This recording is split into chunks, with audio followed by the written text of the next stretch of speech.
I took a slide. Okay. Good morning to everybody and happy almost Mother's Day. It's Saturday, May 9th, 2026, and we're having another edition of the Saturday Free School. We're going to continue our ongoing discussions of nonviolence and the path to revolutionary democracy and state power. And so Emily and Doc are going to start us off with discussions of Reverend James Lawson, who we've been studying, as well as Henry Winston, who is one of the pillars of the free school and our thinking, and where we emerge from. I don't actually know who's going to start. I'll start. Okay. So Doc and I wanted to build on last week's conversation, which is actually also building on, I didn't go back and count, but countless conversations we've had in free school and also amongst ourselves about what really is the meaning of nonviolence. And as revolutionaries, a primary question is always, what would it mean, or what does it look like right now, the possibilities of seizing state power or achieving a revolutionary new democracy? And this also ties into us, what I think is an unfinished conversation and discussion, and has even more importance in the 250th year of the United States, of the American Revolution, of how to make sense of King as a revolutionary thinker, a leader, and also what people call the civil rights movement, how to understand it as what we call a revolution.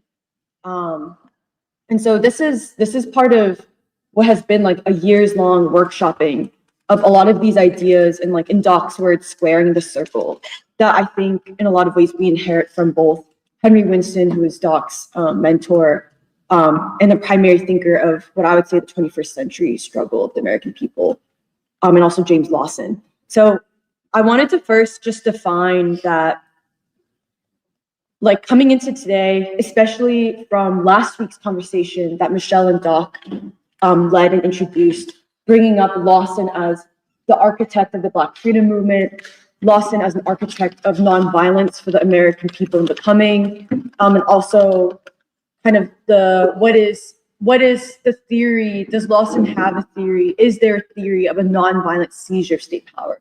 Which, in terms of world history and modern history, at least, most cases, you could argue, for example, that most cases of seizing of state power, whether it's the Russian Revolution, the Chinese Revolution, the Cuban Revolution, it required a group of people with arms to attempt to seize state power. And I mean, if we want to contest that, we can do that today. But I did want to say that I think what we're trying to work out and why it's very concrete and important for today is because more and more, and we in Free School talk about this every week, we've been talking about it for many years now, there's an illegitimacy of the state. There's a strong illegitimacy of the state. You can see it even in how unpopular this war in Iran is. And it's not just for economic reasons, but also moral reasons, which you can see in different people and what they're saying, especially like some of the public intellectuals, as well as like podcasters, who I do think are relatively representative of certain sections of people. But also that we're living in a time where, like even in a city like Philly, it's very clear that no single person escapes the material and spiritual contradictions of poverty and war of the US. You can see it even in the effects on mental illness, widespread mental illness, addiction of many different things, not just alcohol and drugs, but different forms of culture, distractions, and also isolation as a coping mechanism. And I just want to say that, like, when I go to work in the morning, I have to walk through Love Park, which is, Love Park. It's a great symbol of Philadelphia, the city of brotherly love. And for the first time in a long time, when I was walking, and I go to work pretty early, around like 7:30 a.m. just to get my day started. And the sun is just rising. And this week when I had gone, like for the first time I saw people sleeping in Love Park. And if you didn't know any better, you would just assume that they were like camping or something. Like if you didn't know where you were, if you didn't know the contradictions of a city like Philadelphia, you just assume that like, oh, like people, they're just camping, because people walking by, we're so desensitized to the existence of people being homeless in an affluent city, in an affluent society, for people to just be so casually sleeping there overnight. And the thing that struck me is that it was children, it was like teenagers in their like little uniforms going, there are lots of like charter schools in that area of the city. It was seeing kids with their uniforms on walk by and look and just like keep looking at the people sleeping, the homeless people sleeping, where it kind of just raises this question of, we're living in a society where there's such levels of desensitization that we're okay with children seeing that message being sent, that it is okay for us all to be so desensitized and allow people to be homeless like that. And what message does it send for children to also see children of their own age being killed in places like Iran or Gaza? That it's okay for this type of violence to happen to people, that assume, and what lessons does it imbibe in children to think that life is not interrelated? And does it show them that here we are in Love Park, what does love really mean to these kids? What does love mean? Are they loved in this kind of society? And so our questions as revolutionaries who gather, who choose to speak and actually choose to want to act, is we're constantly asking this question, which we're trying to answer through Lawson, through Winston, is how will the people achieve freedom? And how will we achieve a new democracy, a new society? What is a revolutionary new democracy? And what is the path for the people to achieve that? And then I think later we can talk about it. I know like Doc will talk about it, but it's also a question of where are the people currently at and where must the people go and how will we unite? So I just wanted to start there because we're not interested in talking about Lawson the way academics do, not because we think it's an interesting subject, but because we really are committed to a revolutionary path to freedom. And we believe Lawson took that seriously too. The Black freedom struggle took that seriously. So I wanted to build especially on Michelle's presentation last week, her study of James Lawson. And I wanted to build on what Michelle laid out and help understand what really was James Lawson's revolutionary theory of nonviolence. How did he see it in action and practice in the Third American Revolution, the Black freedom struggle? And then what are some of the implications of his theory for the 21st century to transform this society into a revolutionary one, into a new society, a new democracy? Can I just ask you don't mind? Oh, no. Because we kind of set this up, we wanted to converse back and forth. I think the question is, did Lawson begin, let us say, when he returned to the United States after 3 years in India, did he have a revolutionary theory? And if not, when did his theory become revolutionary? I think that's a big question, but go ahead. Okay, I don't know if I prepared for a distinct answer to that, but I am hoping by clarifying some of what James Lawson understands as revolutionary nonviolence, that maybe you could propose some things, if that's okay. Well, because for one, the main thing that I took seriously in preparation for today was his unpublished book draft. It's hard to tell from the papers what year he wrote this. My assumption is it's actually probably pretty close to 1960. It has to be around the time of maybe after it's his postmortem of the Third American Revolution. Maybe it's like the late 60s, early 70s. So I know that you took seriously his most recent post, like after his passing, the autobiography that he wrote. So that is also may show distinctions between what he was saying in this time period versus what he later is thinking through in 2020, in the 2020s when he was Yes. probably finishing up his book, 2019. 2019. But at this point of his unpublished book draft, James Lawson does define nonviolence as revolutionary. And this is, I think, important because this is him historically assessing the civil rights decade, the Black freedom struggle. He says, quote, "The emerging nonviolent struggle in the South did not ignite in a vacuum. On the contrary, it emerges from an exceedingly rich and dynamic heritage stretching from pre-revolutionary decades through the present era." So that's like after the defeat of Reconstruction. He's calling the pre-revolutionary decades. "The primary roots of that heritage consist of the peculiar way in which the African slave and his descendants accepted and interpreted the Christian faith. Initial proselytizing occurred among an uprooted people who spontaneously identified their lot with the suffering and dying of Jesus.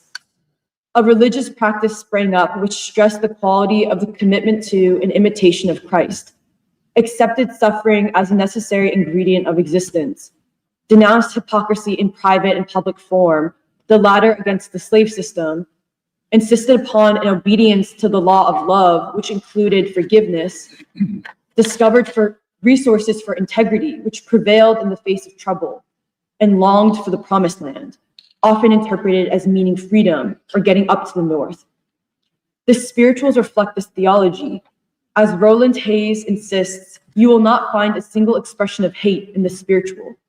On the contrary, these reflections of a religious dimension derived amid the strain of upheaval urge Christian concepts which encourage and undergird the possibility of resisting evil in a nonviolent manner. Mahatma Gandhi might have perceived this heritage of the Negro. On one occasion, while discussing nonviolence with Dr. Howard Thurman, Gandhi suggested that perhaps the Negro emulating the question of his spiritual might present to the world the unadulterated message of nonviolence. And I wanted to read that because here's where he says the phrase, nonviolence is revolutionary. Actually, did he? I think so, right? But also it's important because James Lawson is approaching questions of questions of what we consider politics, political struggle, democracy from a Christian perspective. He is approaching these questions as someone who takes not just Christian quote unquote religion seriously, but takes seriously the Christian philosophy that God is love, that there is such thing as the truth, that history moves towards an absolute truth, towards God, and God is love. So that is an important perspective for him. And also he is taking seriously that his people, the history of his people who have been able to resist white supremacy and found to a certain extent an antidote to achieve selfhood despite that brutal level of oppression every day, that he's saying there's something philosophically in this tradition by the African-American people that is a revolution, that can produce a revolutionary tradition or a revolutionary source of resistance. So I wanted to start there, where he's assessing nonviolence from his perspective as both organic to the Black proletariat, organic to a certain tradition of resistance coming from the African-American people. And he's assessing nonviolence as revolutionary, as enacted in what he's calling the revolutionary period of the Third American Revolution, the 50s and 60s, because he's defining those decades before that time period as pre-revolutionary. He, in his unpublished book, he defines revolutionary nonviolence. Nonviolence is revolutionary, not because it is just a technique or a method. It is not just a strategy, but he's arguing it must be also seen as a revolutionary philosophy, a revolutionary science. He's proposing that nonviolence is not just a technique, but it has to be, he's proposing it as a method of rehumanizing human beings, specifically destroyed by an evil, a concrete evil of race supremacy. So his 3 points under this, like this is the basis of his, because like the unpublished book is really a basis of, it's really reads like theory. I think his autobiography is very much like connecting the concrete of like his own life, the Third American Revolution. But really this book is essentially him delving into theory. He says the reason why nonviolence cannot be just taken as a technique or a method, but also as a philosophy, a revolutionary philosophy in the modern era, coming from the American situation as rehumanizing human beings, disrupted by the color line, is that number one, as a Christian, it is the Christian implication of Christianity, that God is love, that there is such thing as truth, that Jesus bore the cross. So nonviolence must be a philosophy of humanity. It must be treated as a revolutionary way of being, as much as it is a revolutionary strategy of changing the system. I'm also realizing I didn't read the right quote. I'm sorry. Okay, yeah, this is where he defines nonviolence as revolutionary, sorry. He's talking about the pre-revolutionary decades, the turn of Black leadership after the defeat of Reconstruction, knowing about Gandhi, knowing about Thurman, knowing about nonviolence, but not being convinced by nonviolence yet. He says, Black leadership was far too busy compensating for being Negro. But at the same time, Negro leadership has usually sought to manipulate favors from the power structure without alteration of the structure. Mm-hmm. But nonviolence is revolutionary.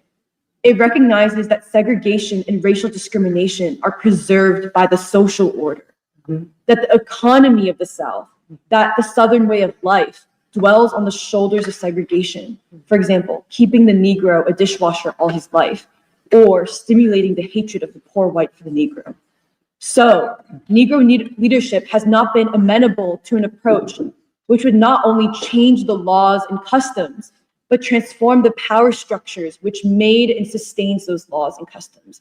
We would call that the white supremacist social system, mm-hmm. the social order, that the social order must be transformed if there is to be a real democracy, if there is to be freedom. Few Negro leaders were open then to view nonviolence as the application of Christian teaching to engender a new relationship among the races. Few Negroes took nonviolence seriously. But Montgomery, Alabama changed that. Ironically, the cradle of Confederacy became the cauldron in which the Christian tradition among Negroes and a Gandhian technique conjoined to make nonviolence a serious alternative for the Negro, mm-hmm. a revolutionary alternative. The urgent demand for the redress of inane evil catapulted radical action, walking and staying off the buses, a single Gandhian act. The mass effort forced 50,000 people to scrutinize nonviolence as the obvious reading of the gospel. Mm. Ministers found it essential to preach and teach the resisting ability of love, to heal and correct the decades of fear and bitterness. For many congregations, the gospel suddenly jumped alive. Mm. The net result was that nonviolence again appeared on the world scene, this time in the West, and in behalf of racial brotherhood. Millions of people, particularly Negroes, discovered anew the possibility of expressing their loftiest ideals and cherished faith while insisting on the alteration of the social order. Nonviolence broke through the lethargy of many minds and caused a tremendous outburst of hope around the world. Moreover, nonviolence again shaped and gained the immense value of a genuine symbol and vital spokesman in Martin Luther King Jr.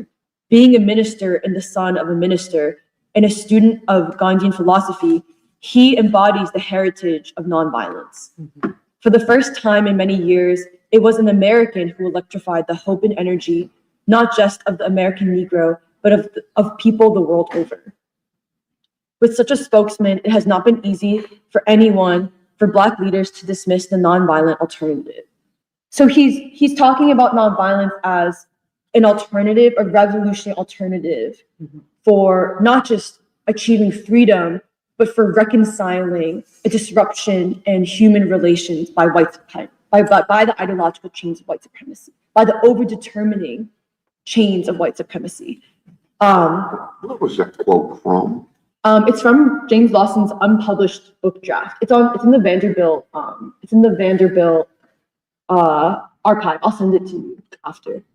But yeah, so Lawson. For Lawson, nonviolence is a revolutionary, and he sees nonviolence as a revolutionary alternative. Him saying alternative is him basically in some ways approaching this question not that dissimilar from us, which is it's the way you say it, Doc, what are the options on the table for the people to achieve freedom, to achieve democracy, to achieve revolutionary democracy?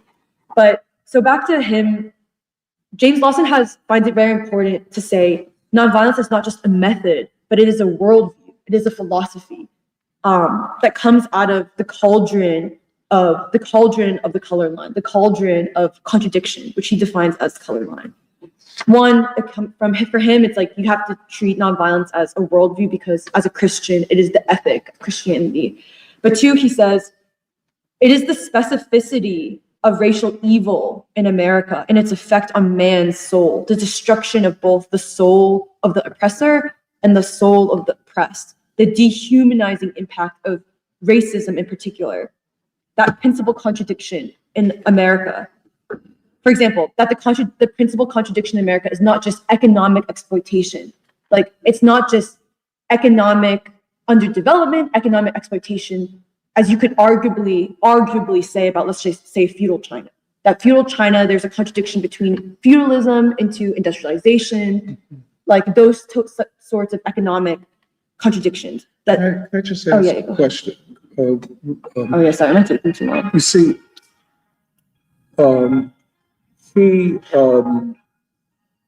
he says that for the Negro, it is Christian love and Gandhian techniques Conjoined, right? conjoined. This is very important because for Gandhi, it's satyagraha and ahimsa. That's not what Lawson and King and those are so much speaking about. They're speaking of, if you think about, see, in other words, it's not, they don't take the Gandhians' reforming of Hinduism as an instrument of struggle. They take Christian morality, which they say the nation never practiced, and connect it to Gandhian techniques. I think that is not to be taken lightly, because would you say, let me just ask you, would you say there is thereby a difference in worldview and philosophy between the Indian movement and the Black freedom movement while using similar techniques? No. Does that make sense? Yes, it makes sense. I would argue no, because for example, King and Lawson would both say that Gandhi was at that point in history, Gandhi is the greatest Christian in the world. It's James Lawson and King in different places say that the African American understanding of Christian love, not the white understanding of Christian love, the African American, an oppressed people's understanding of Christian love is very similar to Gandhi's understanding of satyagraha or ahimsa. That's what they would argue. Because King does not talk about nonviolence until after the Montgomery bus boycott. After this great spark shows that there are revolutionary possibilities of the people, that the people are prepared to take on a revolutionary movement. But in the midst of the Montgomery bus boycott, when King ascends to leadership, is elected leader and also himself chooses to become leader, he at that point is using the framework of Christian love. But at that point he already is familiar with nonviolence. He also meets Lawson, they have a conversation. He also is encountering, for example, at that point, there's a small group of people in the Fellowship of Reconciliation who are also familiar with Gandhian technique. It is after the Montgomery bus boycott that King himself starts using the phrase nonviolence. It's also why in his 1956 book, Stride Toward Freedom, he has the famous essay, Pilgrimage to Nonviolence. That is where Pilgrimage to Nonviolence, King's philosophizing, where he says, I looked for a revolutionary, not just technique, I looked for a revolutionary philosophy that could not be answered by the West. I had to go to the East. That there's something about an oppressed people in America, the African American people's experience as an oppressed people, through their understanding and interpretation of the gospel, of the Bible that actually has many commonalities to Gandhi's conception of both love, but how love and truth for satyagraha is brought to the stage of political struggle. I'd like to return to this. I mean, I don't want to interrupt you Oh, too it's much because I want to get to Lawson when he's in Philadelphia. Okay. And I want to compare and contrast Lawson and Henry Winston, because I think the Lawson of his trip to Philadelphia is somewhat different than the Lawson in this unpublished manuscript. And in some ways, as far as I've gotten into his autobiography, there is a difference between Lawson of the Nashville movement and Lawson of 2019 when he comes to Philadelphia. I think you can go ahead with No, Winston and Lawson. well, I guess I should start by saying I'm about 150 pages into the autobiography, and I'm not completely satisfied with it. For example, he's in India for 3 years, and I don't get a deep or rich enough sense of what he was studying. Did he meet different types of Gandhians? Because in the Indian freedom movement, there was a radical side of it. There was a more moderate side. There was a side more into religion. There was a side that was, well, one could say, communist. And so all of these were in one or another way part of the Indian movement and maybe would identify as Gandhians. I get no sense of that. And I would very much like it. Now, when he comes back to the United States, this is the period right after the Montgomery bus boycott. In fact, Lawson says that in India, when he read in the newspaper about this movement in Montgomery, he was just overwhelmed with joy and excitement.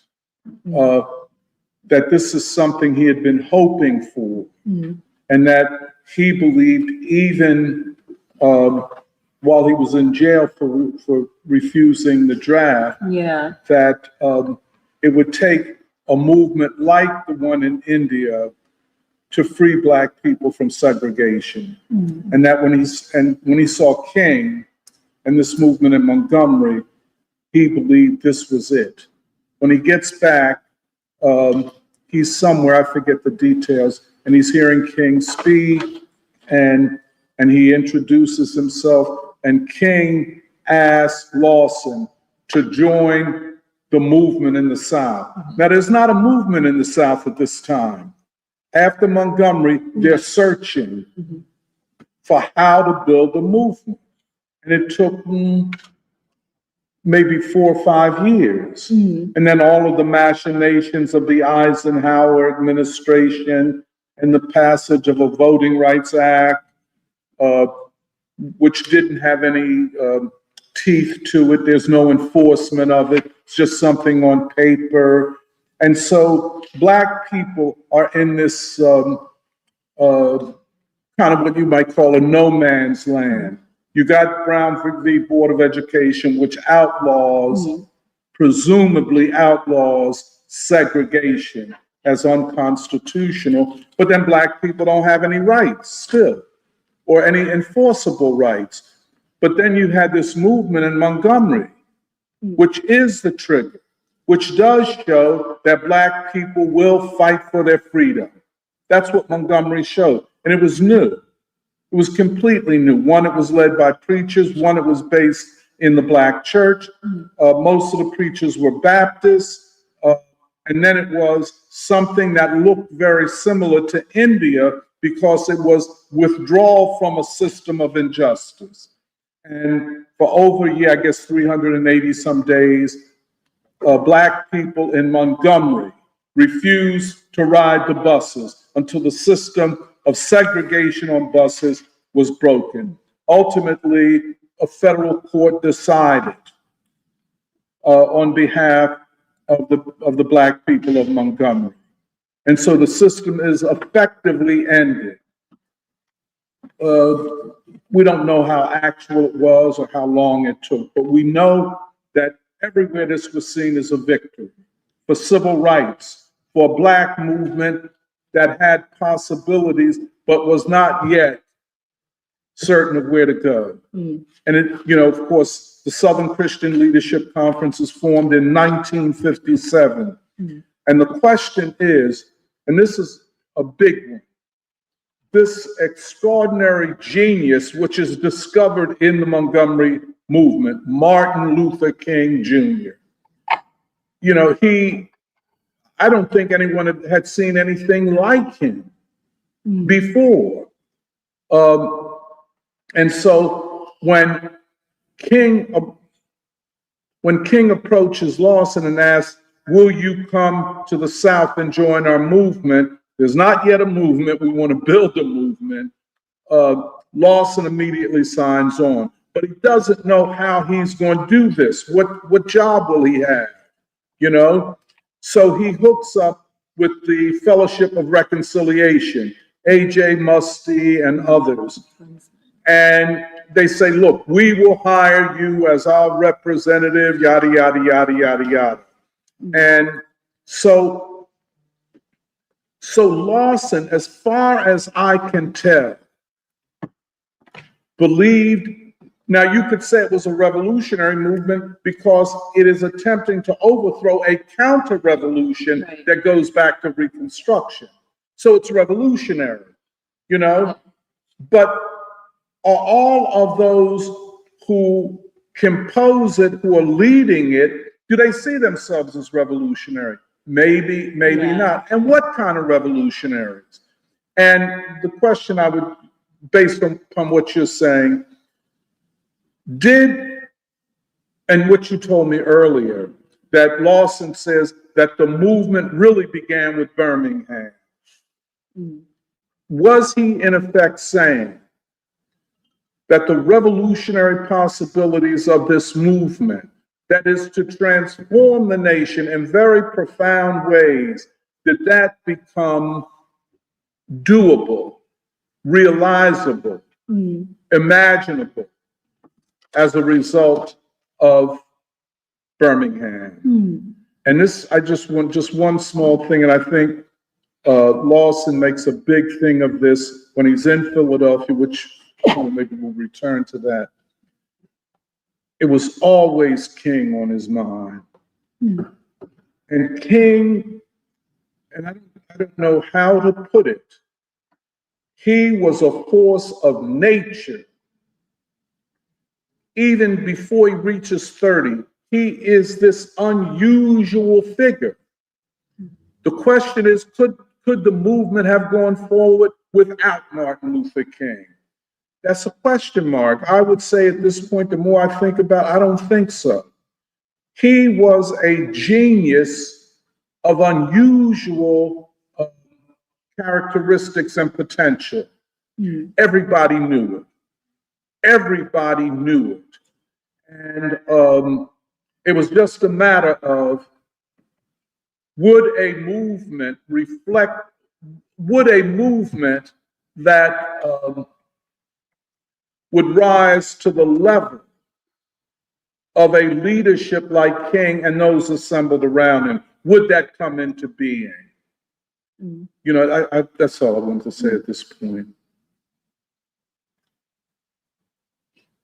Can you say more about how you said the Lawson that Emily is referring to through the unpublished work? Which I think is around 1970, 71, 72. I think it's in the early 70s. Yeah, so that Lawson, the Lawson that had visited Philadelphia, and then the Lawson that is represented through his most recent autobiography. You said that those Lawsons are different. I think so. What do you see? Because I haven't gone through all of those. So what do you see as the change? And what was this change reflecting as well about the state of American society? Or does it reflect a change in American society? Well, I think between this unpublished manuscript and his trip to Philadelphia, it's 50 years. He's been in Los Angeles pastoring a church, a Methodist church there, for maybe 20 years or more. And so, as he says in the autobiography, LA is not the South.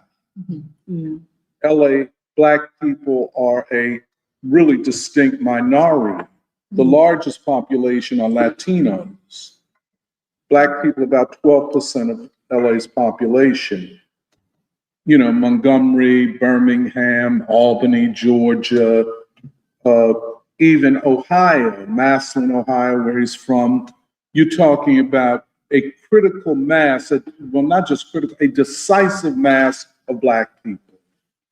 That no matter what goes on in these places, the imprint of Black people and race is all over it. That's not the same in LA. So when he talks about LA, he sounds more like a coalition builder of various groups, for instance, SEIU, and then of course the immigrant question, the LGBTQ question, and so on.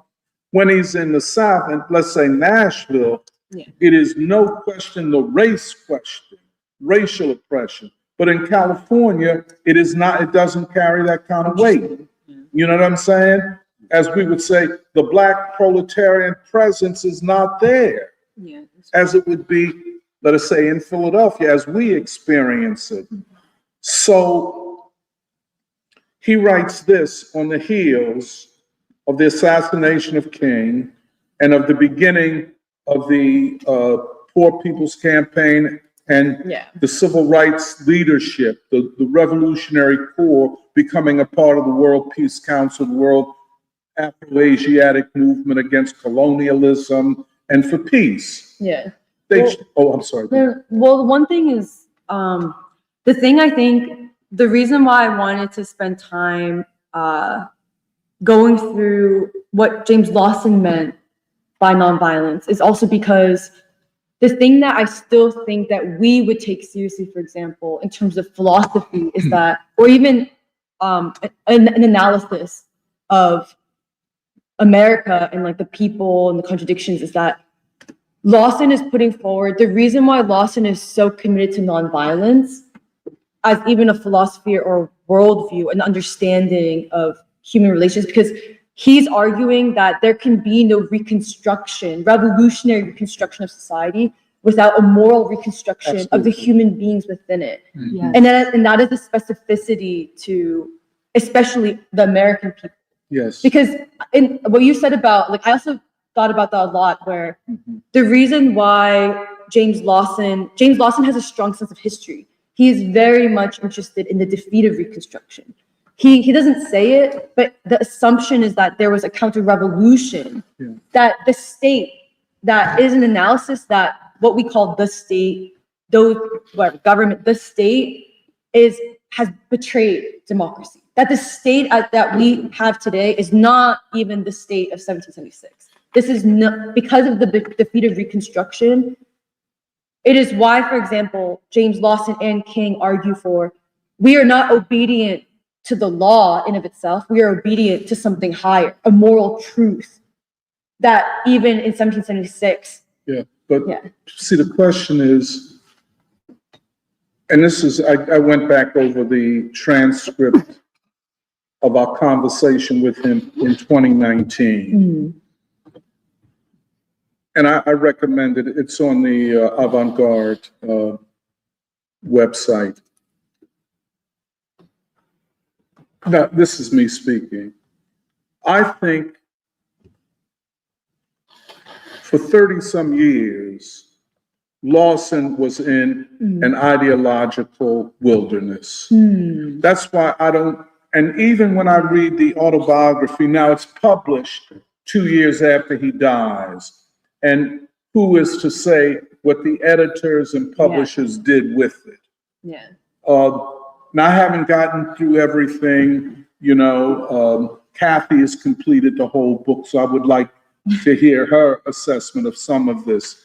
But when it got to the question of state power, in a lot of ways, we were talking about a lot of things in this conversation, but then the question of state power, which becomes the central question, he's not adverse to that discussion at all. In other words, he doesn't say, well, that's not the issue. The issue is the moral remaking of the country. No, he accepts that, but he acknowledges that the theory of nonviolence does not have a theory for the seizure of state power, which to me was saying he had not yet squared the circle. By squaring the circle, I mean complete the argument. It was still incomplete for him. I would argue that was the case for Henry Winston, who dies in 1986. You can count the numbers, how many years before the death of Lawson, that is. Winston had not completed, had not squared the circle. The argument went incomplete. They both, Lawson and Winston, reached the point of recognizing that a mass movement, a new political realignment of forces would be necessary to bring down the war-making state, the imperialist state. Lawson was completely on board with this in 2019. You know what I'm saying? In other words, Lawson, in terms of his theoretical ideological position, was where Winston was when he wrote Strategy for a Black Agenda. When Winston writes from the anti-slave to the anti-imperialist struggle. So Winston is already at that. I don't know if Lawson was there in 1986, but definitely he was there in 2019 when he came here. But the question of how to do it, not just to say we must do it, but how to do it. Now he comes close to it and saying that the nonviolent movement for the 21st century to transform the country will be different than the nonviolent movement of the civil rights period. That's now the other thing is, where was King? I think King was so far ahead of everyone else, including Lawson, by the time he was assassinated. When King gives that speech on Vietnam, the civil rights movement, when I say the movement, I'm talking about the most revolutionary, dedicated core of the movement. Most of them were not there. Andy Young wasn't nowhere near that and never got there. John Lewis wasn't there and never got there. Lawson maybe wasn't there when King made that speech, but he is struggling to get there. Diane Nash is struggling to get there. You understand? But King is so far ahead that he frightened even his closest allies. They were afraid. Where's Martin taking us? That's a hell of a thing to think. That even the people who knew King best feared that King wanted to speed this thing up. Like he said, to speed up that time. I talked about that. To speed up time. And King's think, the fierce urgency of now, to speed time up. And many of his closest allies were saying, no, Martin, we ain't ready to go there. That means going up against escape. King was already there. Was Lawson there? I don't know. But I'm talking too loud. I do know that when he was here, and I would say just look at that part of the conversation, and frankly, it's me talking a lot in that, the dark parts of us. And he was, yes, I agree. And then, but how do you do it? He didn't have an answer. The square had not been completed. And I think, if you were to ask me, I think this, and maybe, I I know, Michelle, and I listened to your conversation from last week, and I know that you have read interviews and speeches by Lawson, especially I think the 50th anniversary of the founding of SNCC. 2018. Oh yeah, of King's assassination. I didn't, which one? I don't, That one was 2018. oh, I don't, Maybe we were talking about something. no, I don't It's when know that. he says King is the Moses Yeah, figure, yeah, not just for yeah. America, but for Western Yeah. civilization. But see, there's something more. I know when he was here, Yeah. to reinvestigate, rediscover King. Everything was King. Everything was King. You know what I'm saying? When he was here, this is 2019, in the year of Gandhi. But everything was about Martin Luther King for Lawson and the Black Freedom Movement. He never referred to it as a civil rights movement. He rejected that name. And he rejected the concept of integration. He said it was the Black Freedom Movement, and so on. So all of this suggests, to your question, Alice, all of this suggests to me that he is struggling to find the language and the theory and the ideas for a rebirth of a nonviolent movement that would be able to bring the regime down, the American warfare system down. There is no two ways about it. How to do it was the big question. Now, What do you mean by how? Like, because, for example, because the reason why I'm emphasizing moral reconstruction so much is that if there is to be, because King by 1968, when he's giving his last internal speech to the SCLC, winning them to the Poor People's Campaign, he's saying that what's next, to the chagrin of like most of the people, most of the staff who are tired, is there has to be a higher level of mass civil disobedience. Right. But in order for there to be that level of mass civil disobedience, you're asking what at this point is a revolutionary core, different circles of revolutionary leadership and commitment to now enter the stage of mass struggle. That would require, in my eyes, that would require a moral, whether you want to call it ideological or moral, it is both the hearts and minds. You would have to demand people morally transform themselves in the process of even engaging in that level of mass. I agree. So I guess I'm curious what you mean by, when you say how, what are examples of how? What do you mean by how? What Henry Winston would call is realignment. Now, the constant in all of this are Black folk, just like we were talking earlier. You know, just like if you take an algebraic equation, the constant plus variable 1, variable 2 equals the total, whatever. Those who know algebra could be better. I look to you, Alice. But Black people are a constant, always on the right side of history most of the time, all overwhelmingly. White people are unpredictable. They're variable.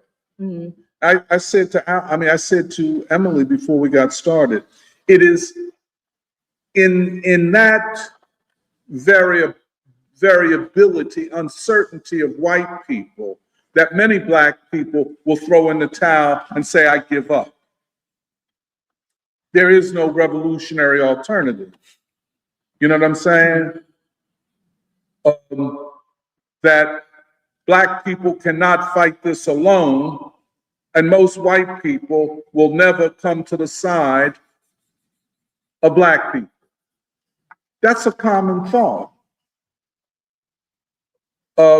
Lawson didn't believe that. But the question, I think, to square the circle, you have to make a calculation about what part and what percentage of white people are necessary to make the decisive move. The other side of this is the regime itself, the state itself, which is where we are today. with this war. I mean, sometimes you feel like the whole thing could collapse tomorrow, that Trump has gone completely mad. The government is unable to govern or control him. They have been defeated in a war. This is beyond Vietnam. I always say that, which means the domestic consequences are far greater than Vietnam. We usually speak of a defeat like this as an ignominious defeat, a defeat of such magnitude that it shames the hegemon, the dominant power. The United States cannot walk away from this defeat and say that in 3 years, well, we'll get everything back together. No, this is a world transformative defeat. What will be the domestic political outcome of this? We don't know. We do know, and this is the known, that Black people in their overwhelming majority will always be on the right side. You know, you get idiots walking around and you get leaders that have been bought off. I consider one of them to be an Al Sharpton as the major example of it. In certain ways, Jesse played a high stakes game, which in the end he lost. If you ask me, I'll explain what I mean by that.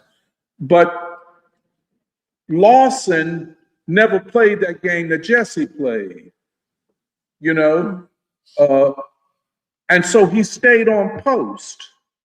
But to the end of his life, he couldn't square the circle. But he didn't see what we're seeing now. He died 2 years too early to see this kind of defeat in Iran.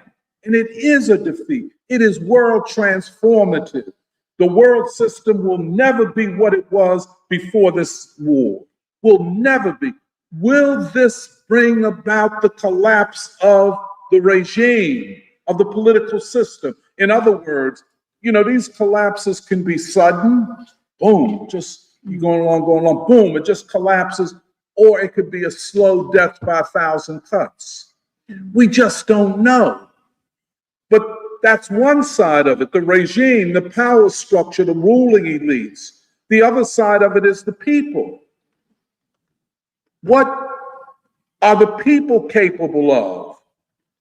To understand the capacity of the people, you have to go back to the Black freedom movement.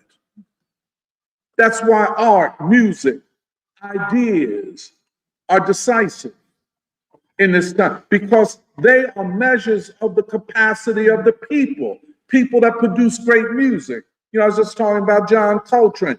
People who produce John Coltrane can produce almost anything. That is genius in the face of a general population that produces very little, if anything, let alone love. You know what I'm saying? So we go back and study. We study the churches, the mosques, the community organizations.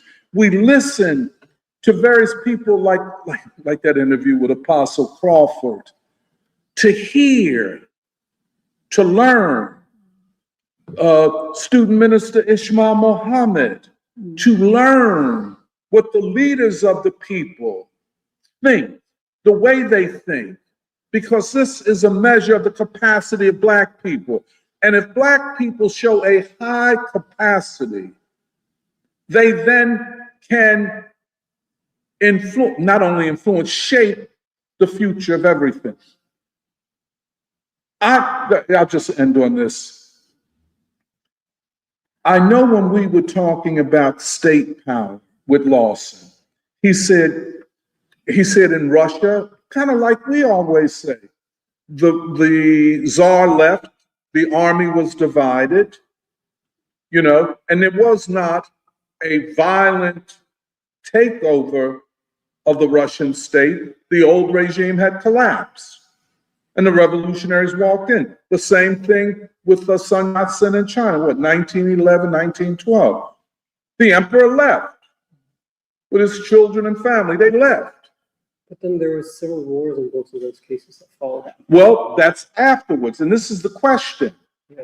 See, the question is, and that becomes the question for the United States, given the high propensity for violence in the country generally, and for white people in particular. You know, white people don't think like black people.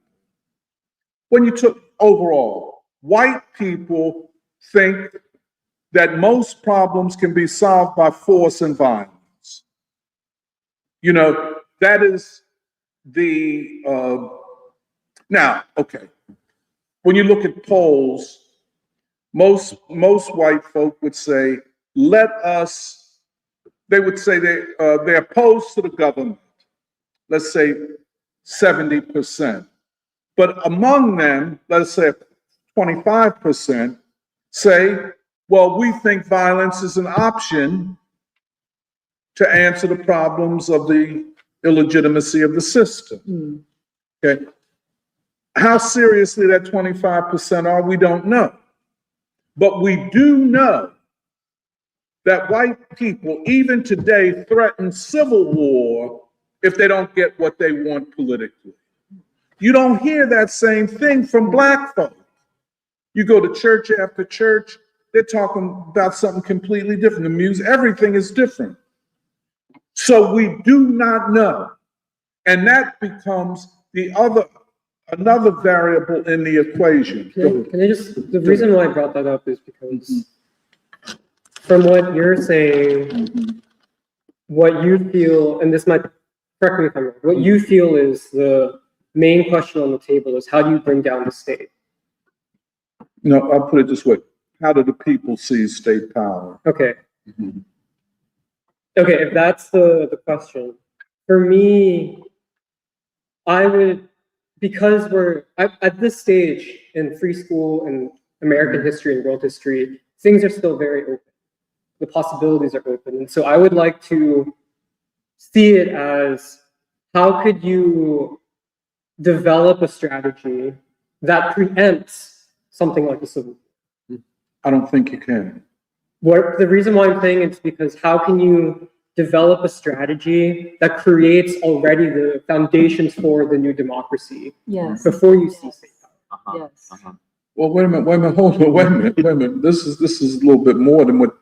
Yeah. See, this is where Lawson is very important and King are very important. The transformation of the people of the nation.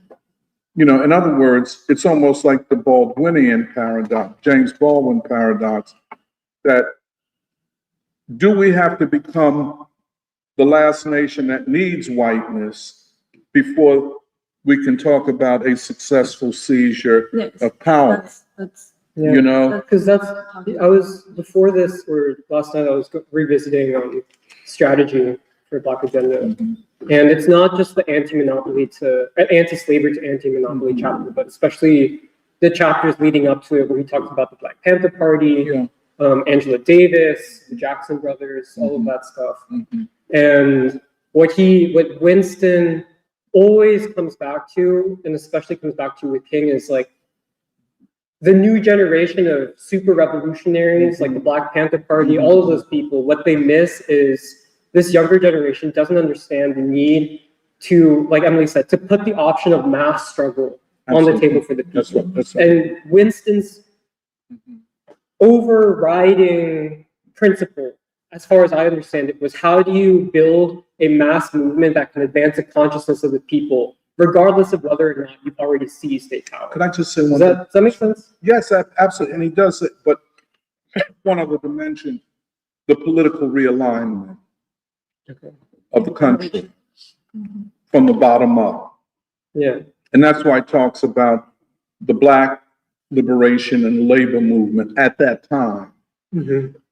That's what, you know, he kind of saw that as the foundation of a political realignment away from war, away from policies of impoverishment, I guess, deindustrialization. Wait, so what's the difference? What is the difference between a political realignment from the bottom up and us using the language of the transformation of people's consciousness? No, I don't think there's much of a difference. I think it's the same thing. It's striving for the exact same thing. Okay, yes. But neither Winston nor Lawson ever saw the regime in the United States as weak and as fragile and as so close to collapse as we're witnessing now. No one has ever seen this. The state is in a crisis. We even say it is a civilization crisis. It's a crisis all across the board, you know? Now, okay, I'll just stop there.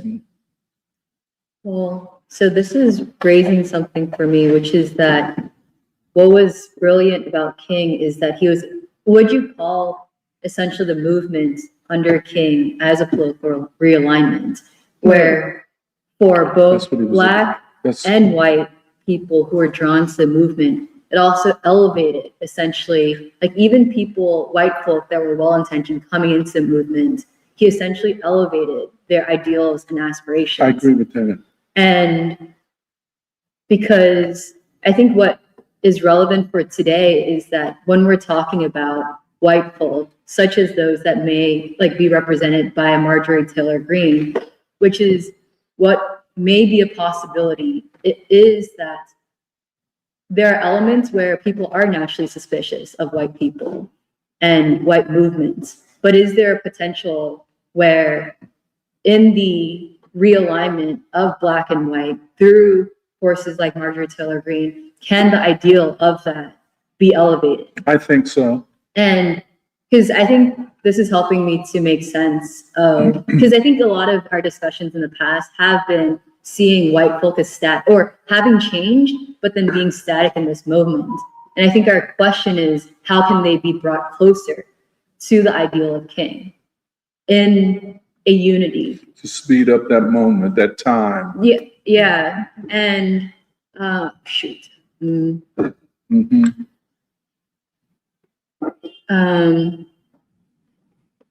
I lost my train. No, but I agree. Can I just say one quick thing? Sure. I agree with you completely. In a lot of ways, the ball is in the court of white folk. Not all of them. How many of them we do not know. But they have yet to make the moral choice as a group. They have yet to make that. They didn't make it in the time of King. They didn't make it in the time of the war in Vietnam. Now, with this war, maybe, you know, they have. But there's still that dissimilarity between where Black folk are morally, their consciousness, organization, and white folk. And that is the difficulty. So then the question becomes, what percentage of white people would be necessary at a minimum to align with a, let's say, 90% African American population to so force a crisis of the regime, of the government, the collapse of the Trump administration, the collapse of Trump. You know, I think these are political calculations we have to think about in the framework of a Lawson, Martin Luther King nonviolent struggle that would at the same time see the possibility of civil war and try to avert it. I'm sorry. Yeah, I feel like we're still searching for like common categories or a common language. I think I also wanted to address the question of how I see the central question or our central political task. I see it as to remake or to create a new American civilization, which is an inheritance of the Black freedom worldview or the worldview of Afro-America. And how I see the American state and the American people within that equation is that they're two companion pillars which have a relationship that must be understood scientifically. But for me, I don't think my central question is so much about the question of the state in and of itself. And I'm not sure if that's what you're saying, but I think that I feel very compelled by studying nonviolence like scientifically, and the way it had been theoretically addressed by King, Gandhi, Lawson, because it sounds to me like they're discovering a new creative relationship between the state and the people, and the way that those in struggle with each other achieve a new civilization. And I feel that coming into the 21st century, King and Lawson are stating as a first assumption that it cannot be a violent process at this stage because of what war, poverty, and Can I racism. just say, I'd say they don't say cannot, should not. As much as possible to avert that. You cannot rule it out though. No, but I think what they're saying is that a successful revolutionary process will not be violent. I agree with that. Like, if it is to be successful, it must be nonviolent. I agree with that. And that a violent or civil war scenario is the tactic or strategy of the counter-revolution.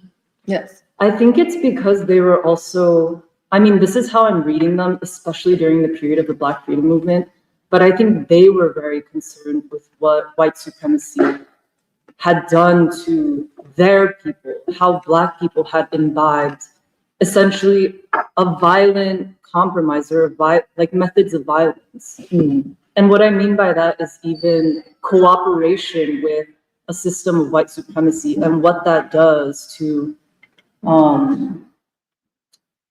this is what I think Thurman is saying in Jesus and the Disinherited. I don't quite understand. Maybe say it a little. You say they were concerned with what the system of oppression had done to their people. And that they wanted Black people to adopt nonviolence as. I don't think they saw it. They saw what the system of oppression was doing in terms of suffering, but they also saw the resilience of Black people to create an alternative. Yes. See, so they never saw Black people as passive. They saw them as agents of their freedom. Yes, I agree with that. Yeah, so it was not just, we're beat down so bad. It's no, we're resilient. That's why I think Baldwin is so prescient in this regard, where he says, man, look, white people, what you believe and your system has damaged you. And Lawson says pretty much the same thing. But I think what I'm trying to say is there's something specific, even for example, in the way that Baldwin profiles King, where he says what King said to the Black community is exactly what he would say to the white community and vice versa. And that is a theoretical advancement that I think King represents, where he is seeing the disease of white supremacy as having created a malady, like, okay, let me try to frame this slightly differently. I also looked a little bit at the book drafts that Emily was describing, and I also think if you want to speak more about some of what you found, that should be a part of this discussion. But I was reading a chapter that he had drafted called Nonviolence versus Violence. And in that chapter, he says, one of my central concerns, actually, let me see if I can pull up the quote. It's a quote from whom? Lawson. Just 1 second. He says,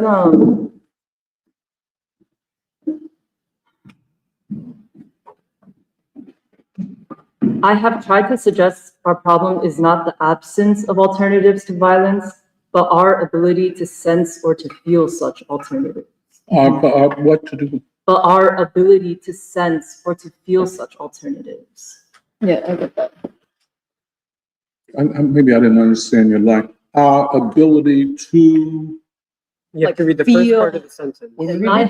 He says, quote, I have tried to suggest our problem is not the absence of alternatives to violence, but our ability to sense or to feel such alternatives. So, Just sense or feel. Like, the problem is not, he's saying that the problem is not that there is not an alternative to Right. violence, but human beings, human yes. beings' ability to see or No, believe but that he's they're saying, alternate. but I think he's saying the American people in particular, white and black, the violence of white supremacy has done something to the consciousness of all of the American people in creatively sensing or creatively determining, essentially like a nonviolent revolution, a struggle of a new type that is nonviolent. If I can just say one thing. Well, let me people I want to tease this out a little bit more, because there's something that we have to get straight. Are you saying that Lawson or King saw the problem of violence as equal on both sides of the color line? No. Okay, so would you say that they both begin with the assumption that black people were more true to the Christian gospel concerning love and nonviolence than white people? Yes. Okay, because see, to me, that's critical. And that's the two civilizational Yes. in one country thing. Yes. And that's why we often speak of the civil rights movement as the mobilization of a civilization, not just of a population, but of an entire complex of ideas and music and epistemologies and et cetera, et cetera. They threw everything into that movement and this is, I just want to underline this again. Most white people remained indifferent or hostile. That was their problem in the mid-20th century. Most white people, I don't give a damn what they say today. I get a little emotional about it. They remained indifferent or openly hostile to it, north, south, east, and west. And even up to this day, because they have a mechanism where they don't take responsibility for anything. They've never done anything wrong. They've always been right.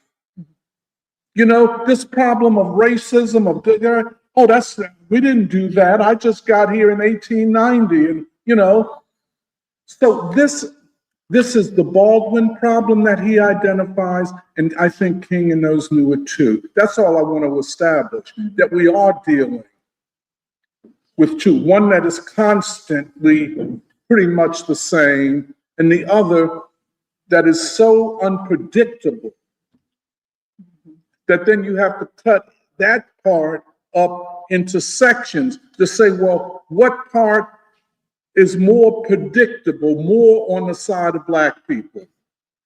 And I just estimate 20-25%.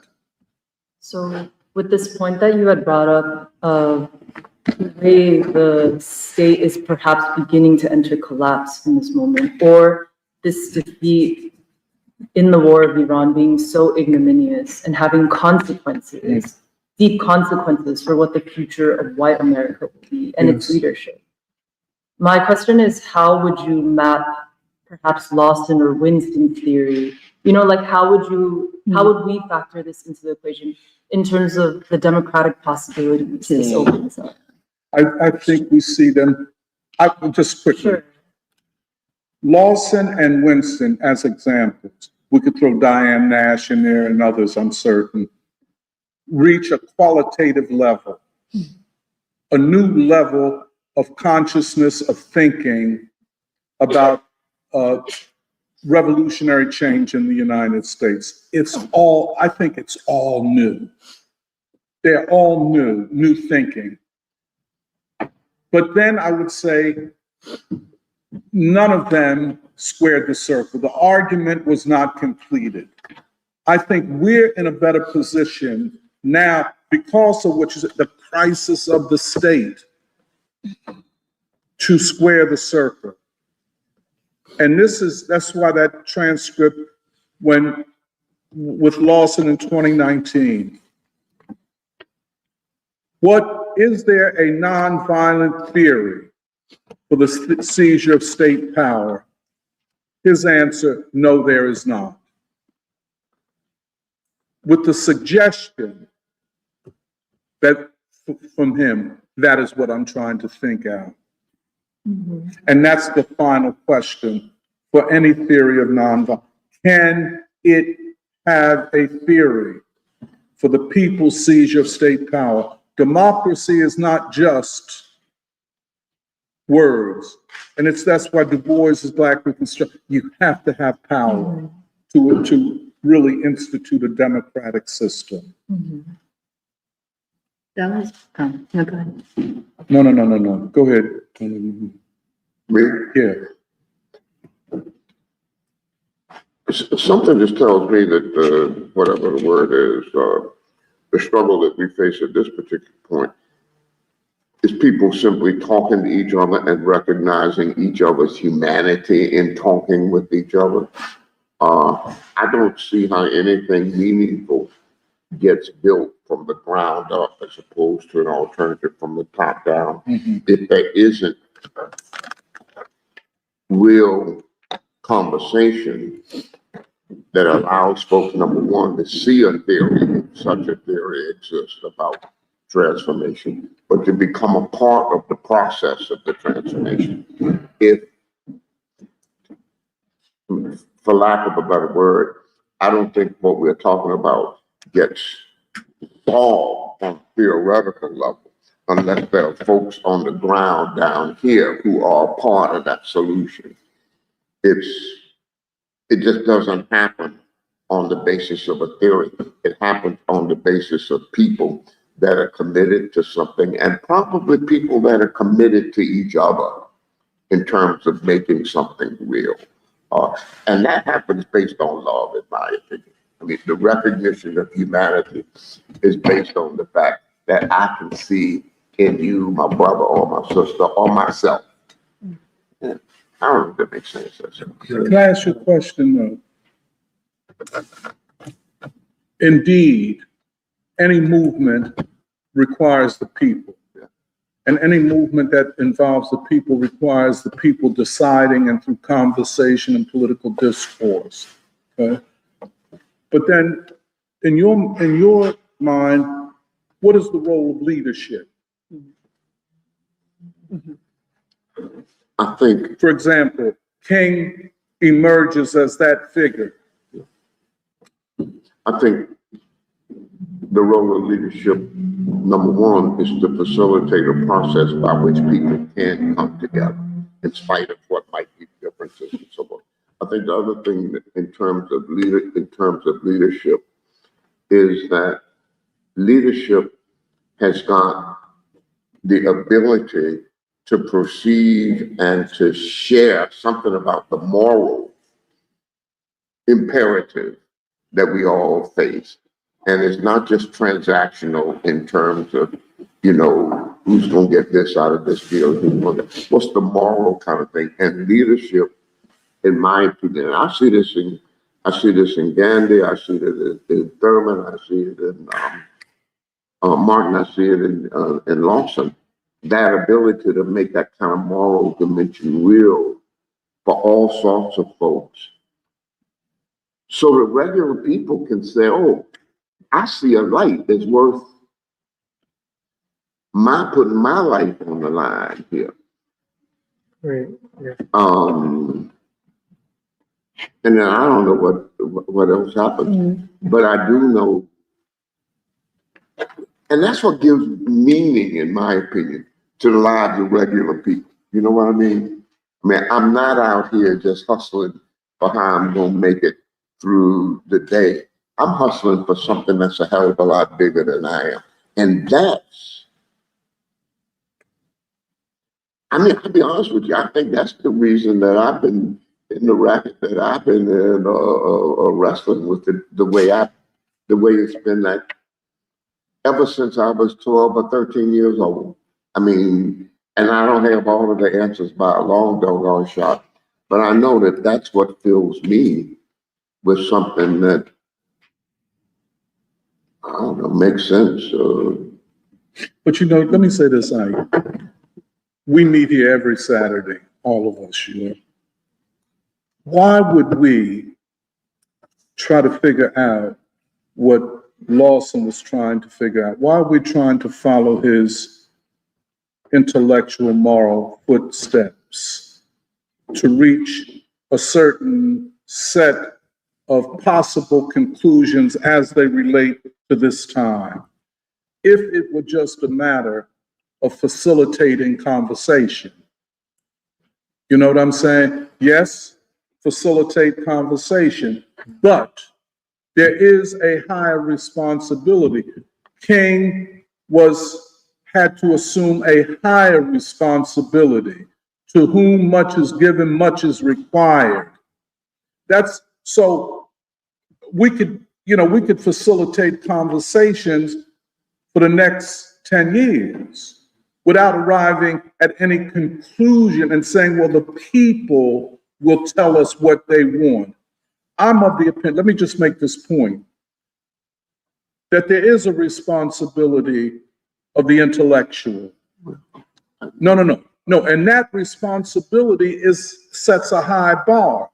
And there are many people who carry on conversations around Philadelphia. They don't like the conversation necessarily that we conduct, but they like conversation. But at the end, it leads nowhere, I think. There has to be, I think, a decisive commitment to a certain vision of the future. I think what we talk about here in Free School, because it is so connected to churches, to mosques, to community organizations, to libraries, helps to come forward with a vision of how to fight for the future. You understand what I'm saying? I wouldn't disagree with you at all on that. Yes. The truth of the matter is, at some point in the conversation that we had a while ago, I was trying to remember. Now, what's the definition of satira haga and Satyagraha. and ahimsa? Ahimsa. Because I simply can't remember that, right? I think it's absolutely crucial to have that kind of understanding. I think it's absolutely crucial to learn from the struggles that have been engaged in the past. If in the present we're going to be able, if in the present it's possible to articulate a moral kind of position that can draw people again from the bottom up. And if it's not done based on that, then it's just wandering in the dark. I agree with that. And the conversation just can't be for the sake of conversation. It's got to be informed. And we're not doing that, of course. Yeah, Let me let Eddie come in, and then Allison, brother back here. Yeah, I wanted to go back to something that Jeremiah and you put on the table, where we want to figure out how to lay the conditions or the foundations for a non-violent seizure of state power that can institute a revolutionary democracy.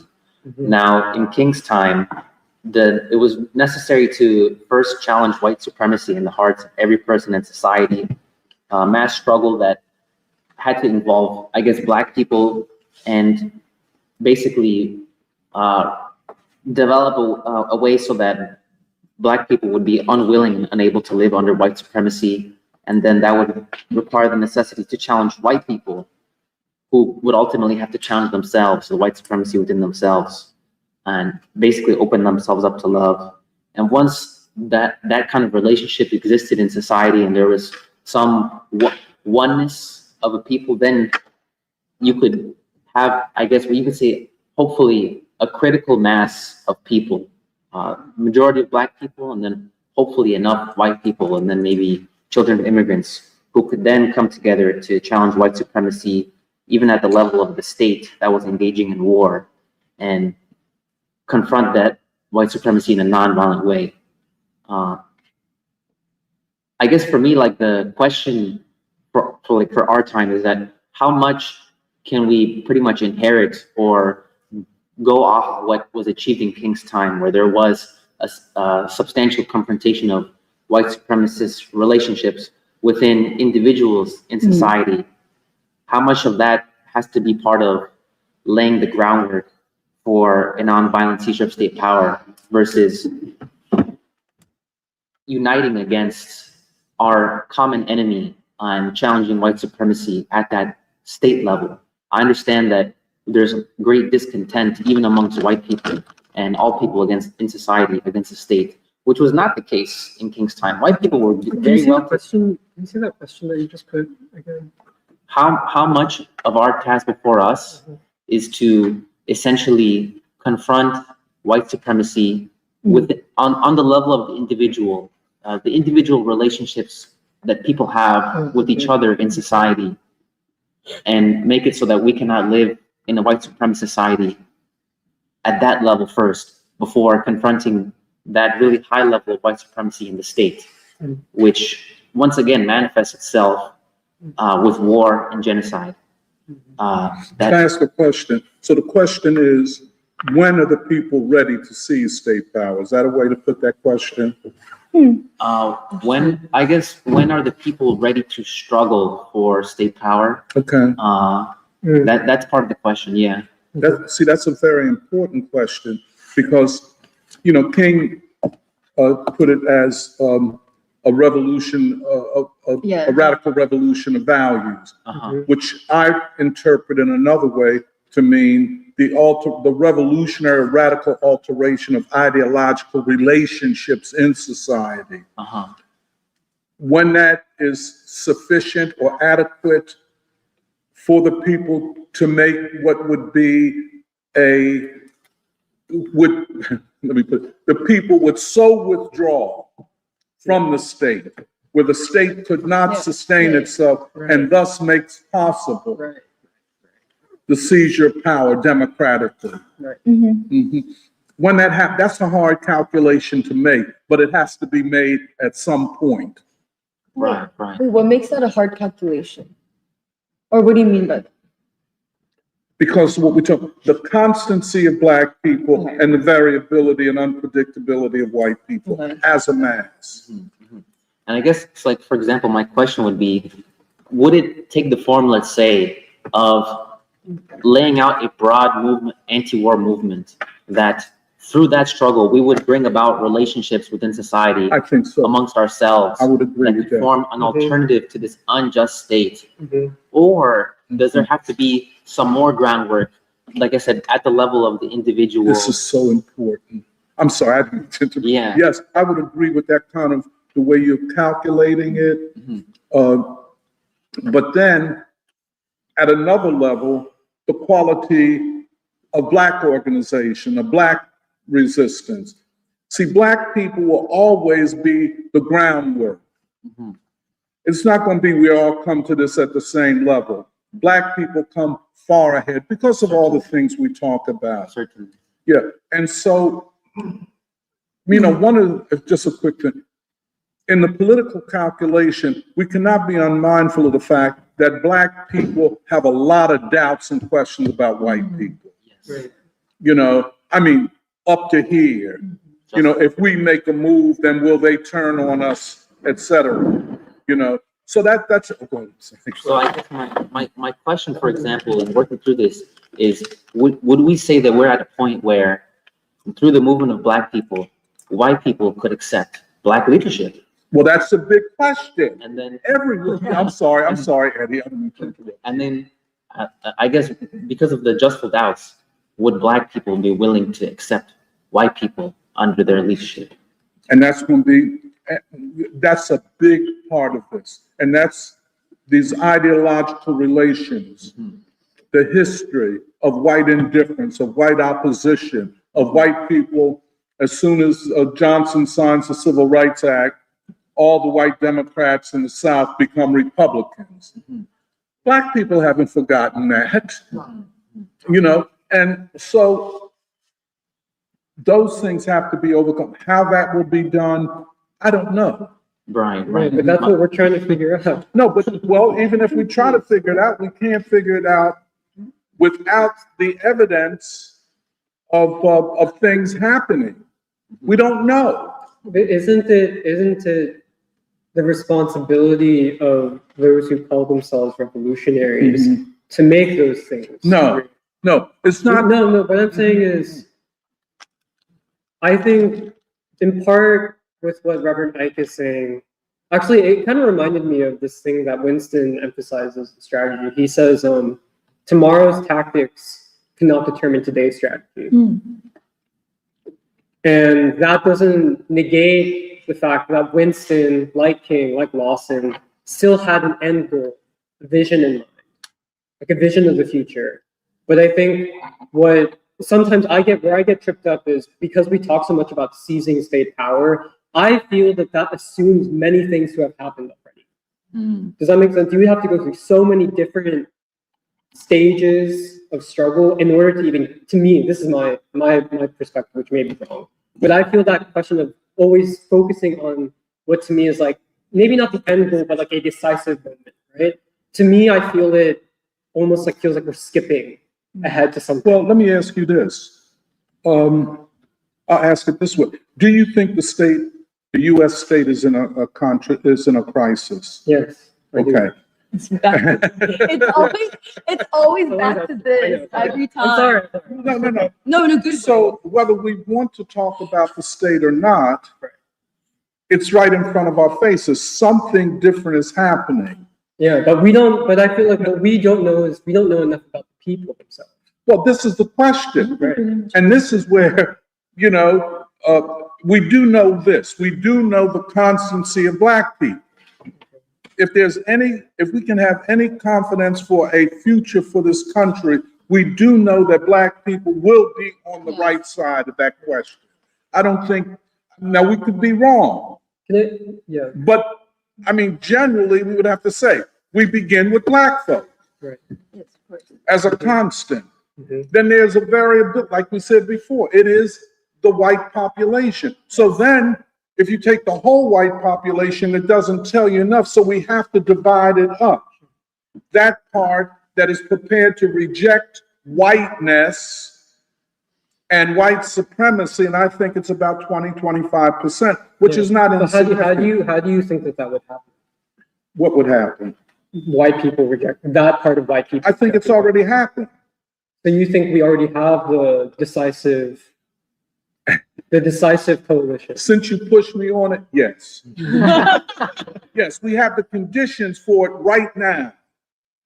We But have, it has no crystal. not yet, Okay. not yet. Not yet, what? That's, If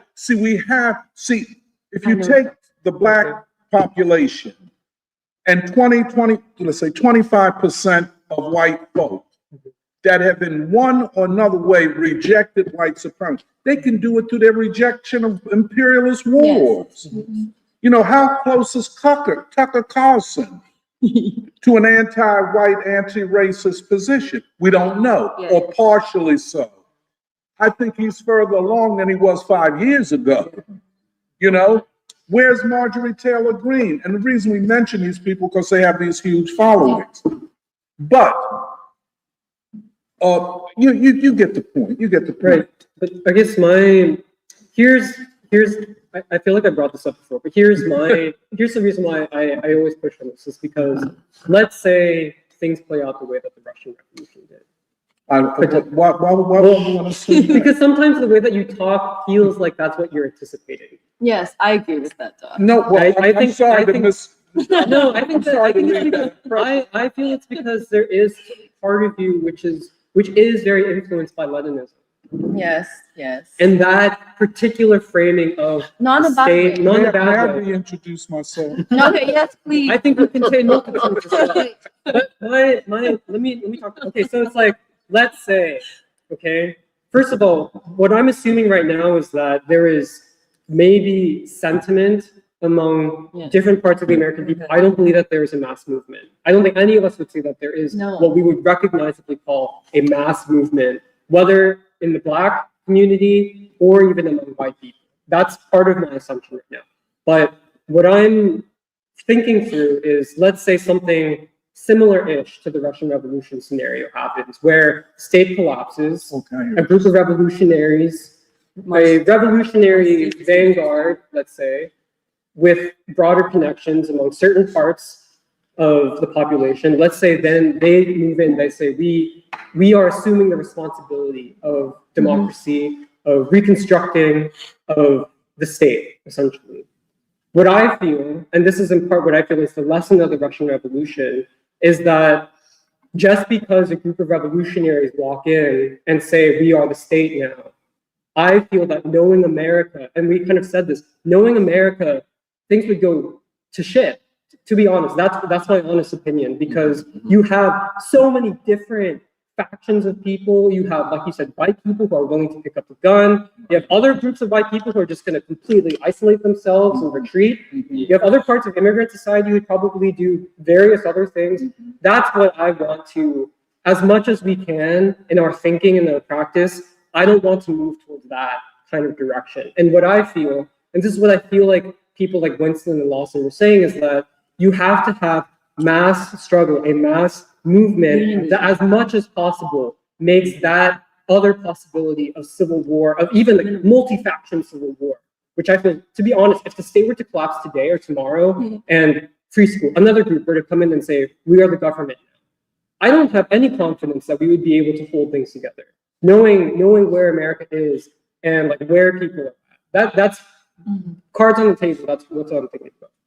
Well, I kind of, I think I'd take a different, or what I'm envisioning is slightly different, which is that this conversation has actually been really helpful, because from this like piecing together different things that we've talked about in preschool. So like one is the Russian model actually what we're talking about? Or is it a model more similar to the Third American Revolution? And I want to say a little bit more about that in just a moment, but this piece of why is it that it's important to say like there's Black folk and there's 20% of white people? Like, what does that mean? And I think part of the question that we're asking is that should a movement emerge, who would be part of that movement?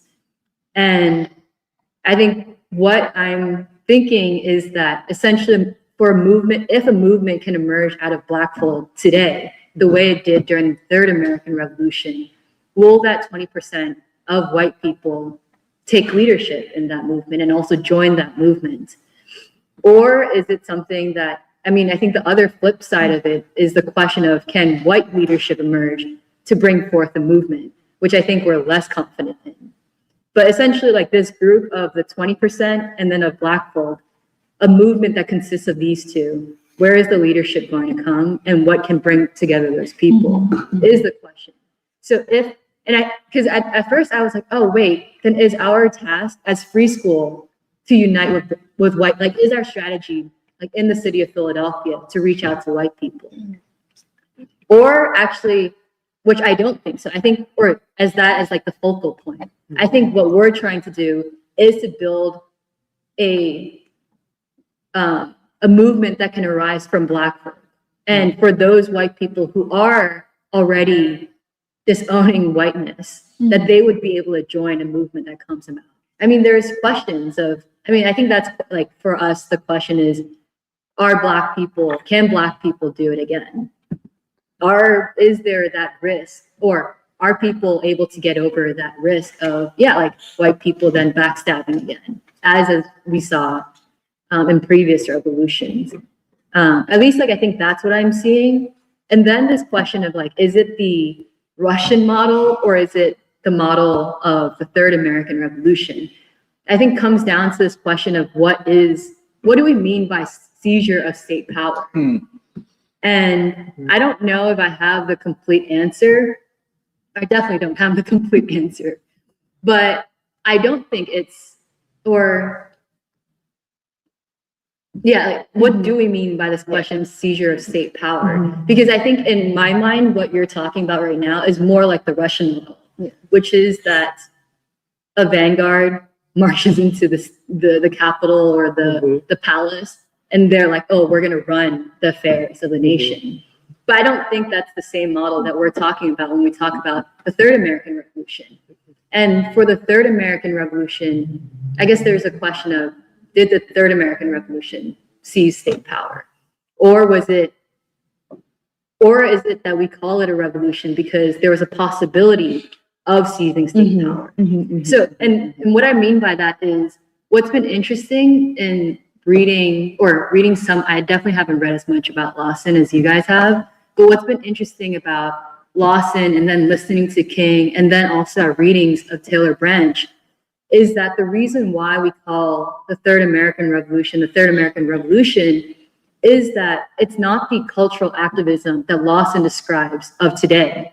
It's not, they were actually able to unite people on the principles of love and unity and the respect of human beings and dignity of the people. But at the same time, this movement actually had the power to affect change. It's not the blunt, like it's not the empty activism of today where, yeah, there's marches, but then nothing gets changed. And what I mean by that is like, I think even King describes, like, defines power as the ability to affect change. So it's not just a group of people getting together, like we see each other or we get along, but it's that these people are coming together on principles in society, being able to affect change. And because it even goes back to like how Emily started today, which is that, yeah, you see poverty in a city like Philadelphia, you see homelessness. And how is it that we bring about a movement that is so powerful, that is actually able to change how society runs? And I think that's like the power piece that I'm thinking of. But then what does state power mean?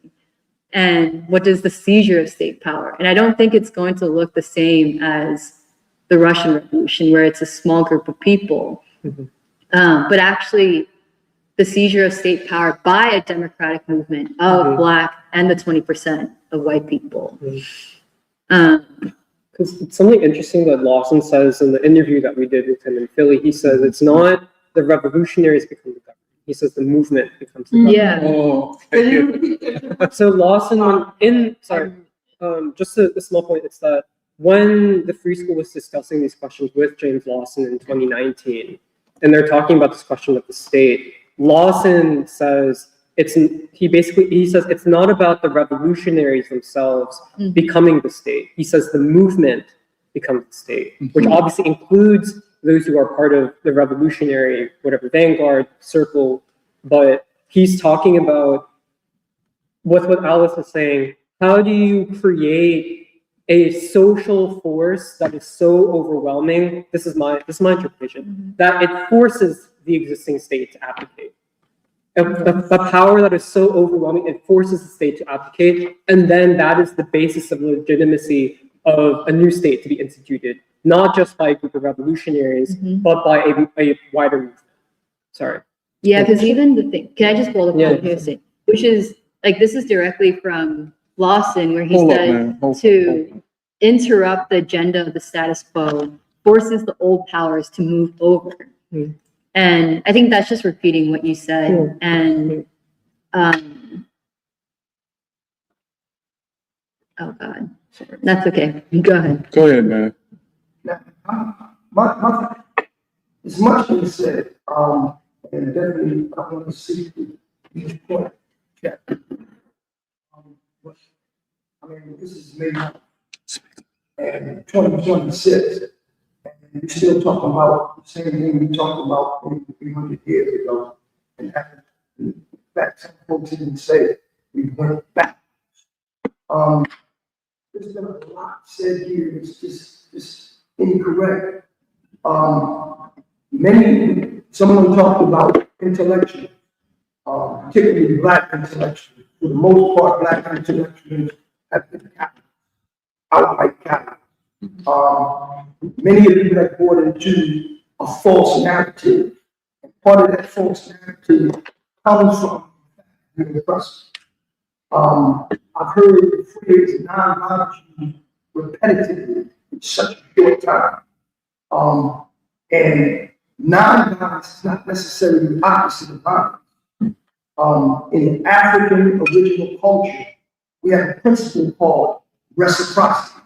That is, you engage with people and have them engage with you. You don't turn your face when someone slaps your face. You reciprocate. That's how you repel a group. That's how you repel someone who doesn't respect your boundaries. Many of us have bought into this false notion that so-called nonviolence is the absence of violence. And many of the things that were said about Dr. King and even Lawson were things that are not true. We attribute many things to them, or we categorize their life, their thinking in a way that doesn't allow us to actually deal with the problems that we face right here in 2026.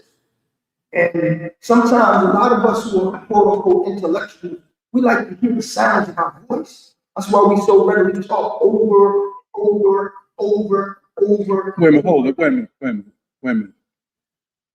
I don't know, this is your first time here. But You I've don't, been in many forms just like this. say that again? I've been in many forms identical to this one. It's the exact same thing. Okay, It's the exact same dialogue. well, I can't, yeah, well, maybe it is, maybe it's not. But, we're trying to figure something out that Lawson and King were trying to figure out. You know what I'm saying? And we do that on the basis, one, of having studied each of them. We're not just talking to hear ourselves talk. I think that would be an incorrect assessment of what's going on here. Now, if you have a point to make, you should make it, but you can't, in the process, discredit what we're trying to do. I'm not trying to discredit anything anybody said. I'm simply making a statement from my observation. This is not anything new to me. I've been around for some time. And I've been in forums just like this. It's the same thing, just regurgitated. We wind up in the same place. I would beg, I beg to differ, because I've been around too. And I've been in many forums. But this, to me, is a unique forum, given its length, 15 years now, and the problems that it's trying to deal with. I mean, sometimes things can appear to be something to a person who's just come into a situation, and in substance, it might be very different than the way it appears to a person that just comes in. I mean, we're not only here, we have well, it's over going on 2 years, a reading group at Lucian Blackwell Library, where we're reading Du Bois, and we read Baldwin, and we read King. You know, you should come. I haven't heard anything. I haven't heard anything. Well, In fact, one of the well, let me just say this, and I don't mean to, see, I guess I'm invested in this, having been a part of it for 15 years. And anyone is welcome to come into this. But then at the same time, I have a responsibility not to allow anyone to discredit this. I mean, I really do.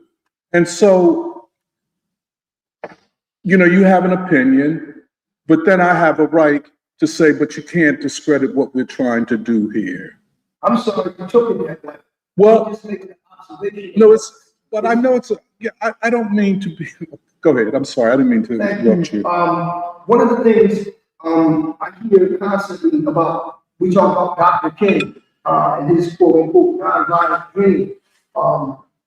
We attach to that and we say ad nauseam. But the reality was Dr. King was murdered by a bullet to the face. That's the reality. And that's the American reality. It's unique to America. And most of the times, these discussions never address that and deal with it as it is. We always talk about what we want, but we never address what action is and what it actually takes to change what it is. Most of the times, particularly here, we spend a lot of time talking about changing white people. I've done quite a bit of reading and I'm very student of history. White folks didn't change. They didn't change. And so the question becomes, African people, Black people, are we willing to change? And those who are allies, I see a lot of Asian people here, are they willing to change? To meet and repel that thing we talked about, white supremacy, but we never went into its contours and structures as to what it actually is and how it operates in our everyday And here we're in the same camp of discussion. And can I Because just one thing, the question of change. And that's what we're about. Yes, sir. How will this system be changed? How will this nation be changed? That's where I think we come together. I'm always for that. Yeah, well, that's what we're about. And I feel, and I hear you, I feel you, and it's that point that we begin from and we can build on. But let me go ahead. I've been studying with this group, not as much as I would like, but for about a year, I've been associated with this group. And these people here go into depth. This group, I'm saying these people because I don't study the people as they do. I don't, a lot of times, I'm a senior, a lot of times I don't have time to go into these books and people, but I have many years experience too. They are serious and they study. This, you're trying to make this like an idle chat, chit chat, you've heard all this before. That's not fair. You can't come in here for an hour and correctly accept this group. That's not fair, and I'll tell you one thing, the black woman is, from my perspective, it's just unfair and it's untrue. This is a serious group, this is doing serious study, and it makes me wonder how much serious, are you just here criticizing, or are you really reading these Lawson and Winston, and are you really studying them, or are you just wondering if you're criticizing? If that's the case, that's wrong. That's all I have to say. I'd like to respond. Sure. Sister, Respond you want. well, I mean, I didn't interrupt you, so, No, go ahead. I'm just saying, I'm encouraging you to respond like the way. I didn't. It's not interrupting. Yeah. Okay, I'm very sorry. Go on. You got the floor. One of the things that I heard Minister say, I'm here to get us to look at the issues that we want to address in a different light. Because I don't want to press rewind and do the same thing all over again. Because we move in cycles. Some of us don't know that we move in cycles. Some of those cycles are hundreds of years old. We're the proverbial dog chasing his tail, but we don't know it until 100 years go by. And it's like, damn, 100 years ago, we got to the same spot. But the truth is that we have a bigger cycle than most of us see. So some of the things that are new and refreshing to us are really just reheated up. I heard a preacher say one time, and I love this example. Of course, I'm giving a commentary to his comment, but there are many things in America that are black. Most things in America are black. Not all things, but most things. And we do ourselves a disservice when something is black and white, we try to make it great. And a preacher said one time, he was talking about Christianity, not a Christian, I desire to be a Christian. But he was talking about how, he talked about the kingdom of Christ. And he said that if you put a wall around the kingdom of Christ, and you're at the door, but not in the kingdom, you could be 2 centimeters away from being in the kingdom, or you're 1,000 miles away. He said it's the same thing. Being 2 inches not in the kingdom, or 1,000 miles away from the kingdom. And oftentimes for us on a daily basis, that's how we function. Things are black and white, and I refuse to deal with those particular things as they are, with whether you this close or 1,000 miles away. You represent the same thing, someone who refuses to deal with things as they are. How And are if we things? don't look at the problem the way that it is, you can never change it. Well, what is it that, because you're saying, oh, we need to deal with things as they are, but like, what is that? Well, Like, what is it that we're missing? what is it? What is it that we're missing? Well, what's missing is a proper assessment of Dr. King and Winston.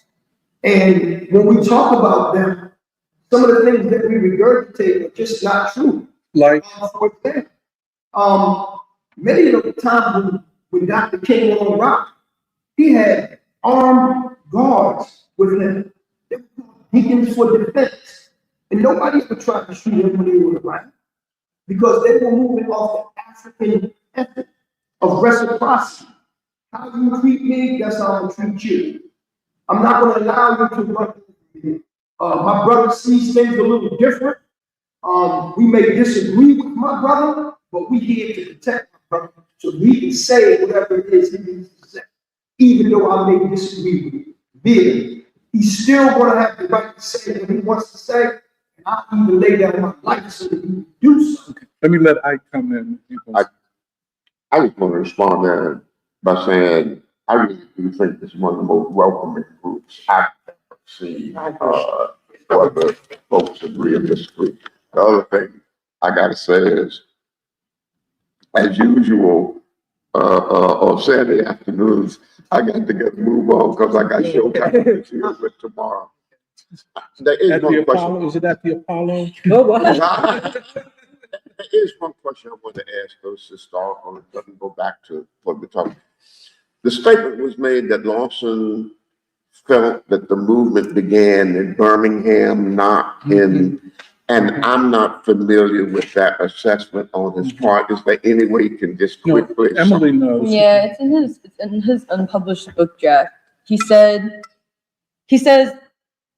the revolution began in Birmingham because at that point, the people had consolidated around a revolutionary strategy of nonviolence. Like he says that the movement began in Birmingham as a movement. And like, that's also why an actual analysis and understanding of how did we go from before Montgomery to the bus boycott, which was just the trigger of a flame, to even the Albany campaign, which most people do not know, the Albany campaign to Birmingham, where the Freedom Rides fit in, where the National Citizens fit in, that all of that was building enough consolidation of the people that revolution is possible. It's time for the people to get on a move. That is what he says Birmingham showed. And it's after Birmingham that things pick up so quickly that only 5 years later is when King is assassinated. That's interesting comment, very interesting. Say that one more time. I said her comment is very interesting in that, we have shed blood in this country, for everything that we want. And the bus boycott was part of it. Blood was shed. Many, many black people, allies of black people, had their blood shed. And it was a decision that we made to have our blood shed. But many people in African society vehemently disagree with that. And that is not the only thing that was happening in America. That was just one of the things. But that was a decisive thing, was it not? No, I think it was the thing that was most important. This is interesting. Could I just go back a little bit? This is a very interesting thing. The question is, was it one thing or was it the decisive thing? You know, one of the books that we're reading, a group of us are reading, is Taylor Branch. Not the greatest book, but the best book thus far on the civil rights movement. And the Kennedy administration did everything it could to make it appear that the civil rights movement and the freedom rides, you know, the freedom rides were just one thing that they had to be concerned with. And it turned out to be the decisive thing, because this is what would change the country, even up to this point, in spite of a counter-revolution. So I would say, I would just beg to differ. It was not one thing, it was the decisive thing, and became increasingly decisive, even to the future. And that's why we're talking about it so much, by the way.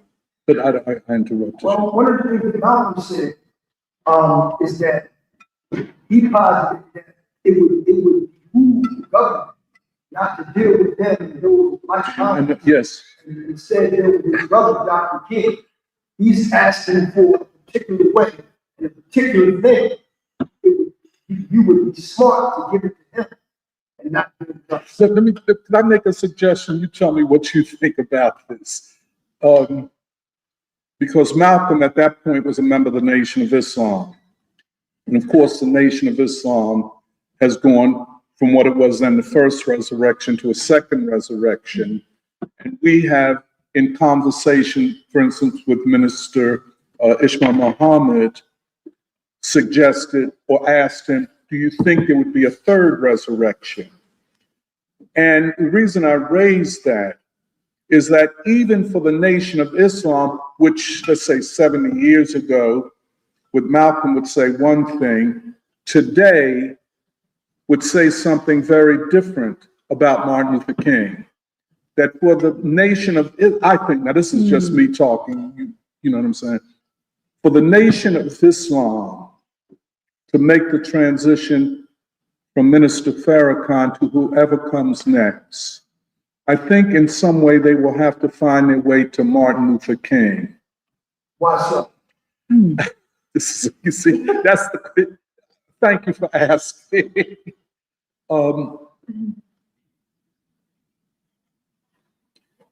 Let me see. As you know, the Nation of Islam was founded upon the principle that Islam is the natural religion of Black people, that Christianity was the slave religion. It was given to us by the slave owners, and that therefore, if we wanted to be free, we would have to adopt a religion of freedom, and that's not Christianity. Well, it turns out that the religion of the slaves was not the religion of the slave masters, although the slave masters maybe thought it was, that it became a religion of freedom, especially after the defeat of Reconstruction. And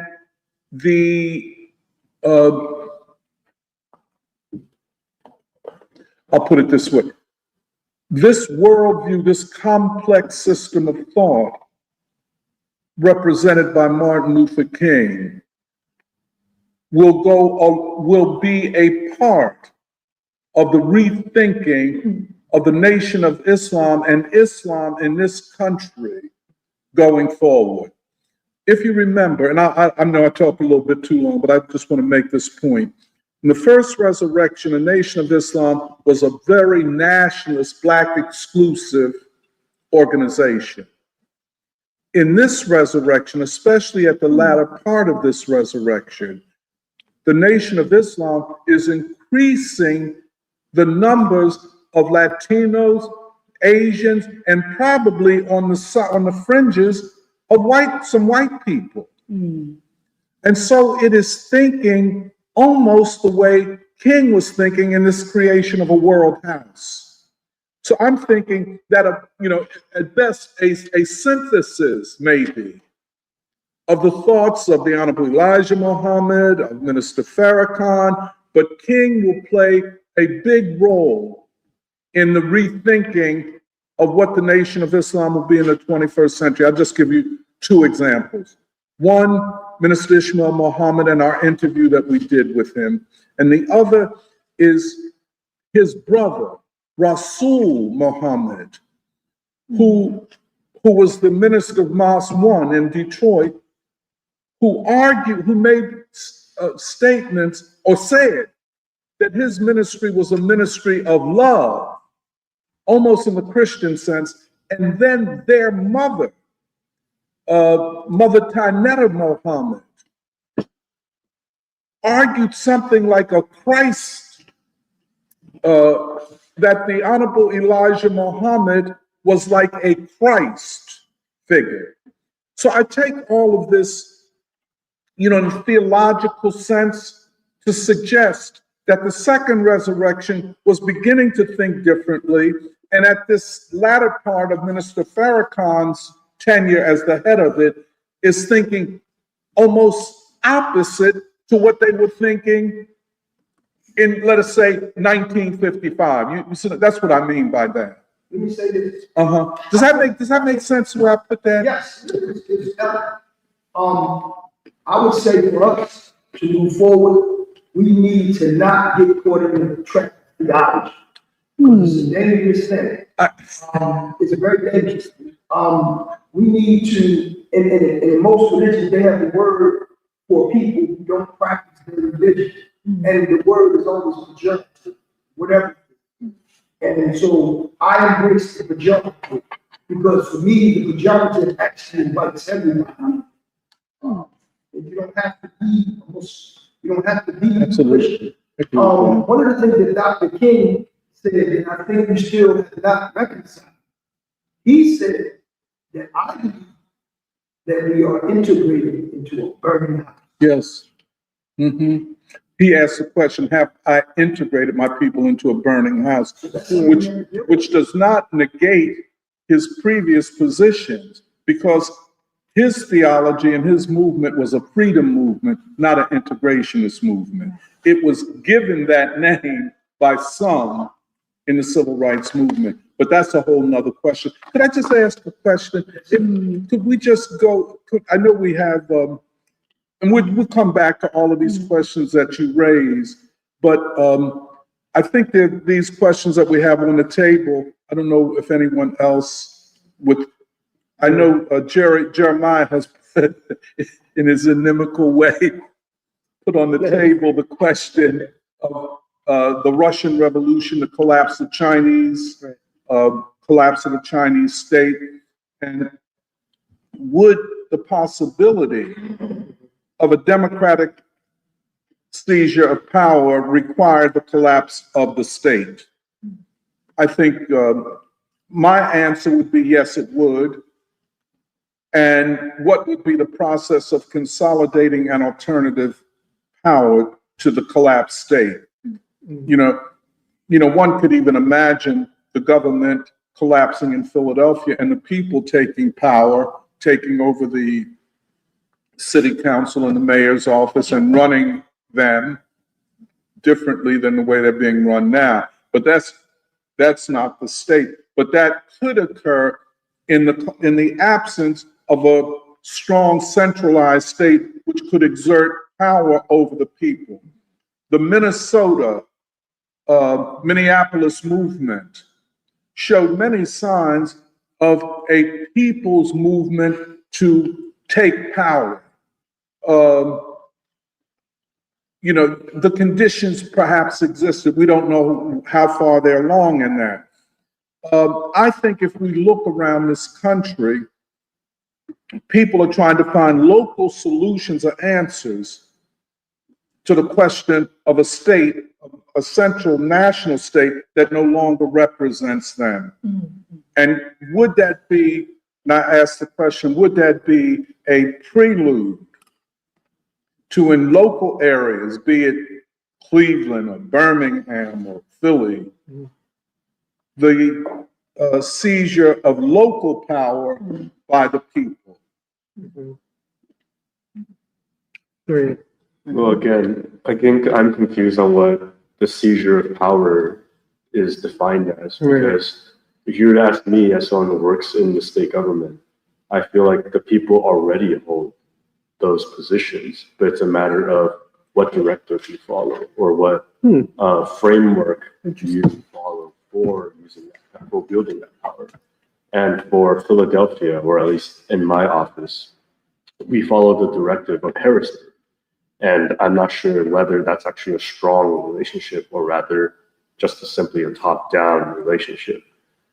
Because my theory is that if the state were to collapse, the people are already holding those roles to actually self-govern, and they wouldn't be following that top-down directive anymore. They actually have the freedom to decide for themselves what they want to do. So that's just my observation. I agree 100%. The question is who and what are the forces, and we're assuming revolutionary forces would be guiding the activity of these bureaucrats and administrators, et cetera. But Let's so come. oh, I'm sorry. No, let Sol come in. Let Sol come in first, and then I do personally speak up a little bit, Sol. I do personally believe that, okay, well, it's a little contrary to, I guess, like maybe some folks believe in here, but like the state only legitimizes itself through threats and through threats of violence. And like that's like the only reason why we like are like head down, can't really like we're just like paralyzed because like we live in a we live like in a literal like the picture where like it's like the circular jail and it's like the person in the middle and they'll like, see every cell.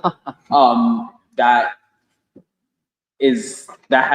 we have allowed the world to allow society to progress to this, sorry, technologically. But beyond that, just like the simple like threat of violence, which just like persisted as long as the state has been around. I mean, the first part of the Southern Colonial Project was like white folks, slowly heading westward from the Atlantic to the Pacific, saying, "No, this is our land." How do we legitimize this?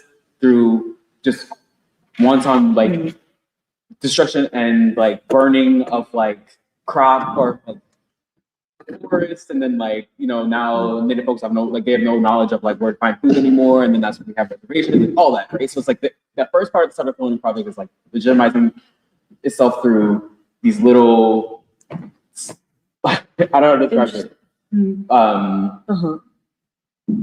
These little like I don't know what's the word. It's like small groups, and they're just like the only thing they can hold on to is the threat of violence against natives, and then that's like across like 250 years.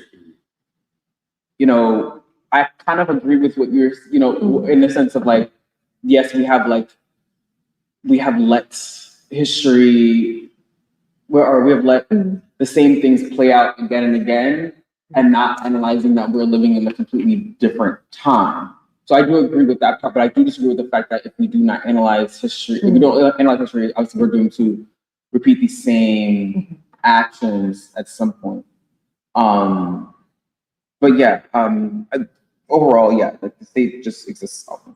Can I respond to you about time? Because that's exactly what I was going to say in response to a couple of things. Like, for example, the Civil War question and, the violent state question.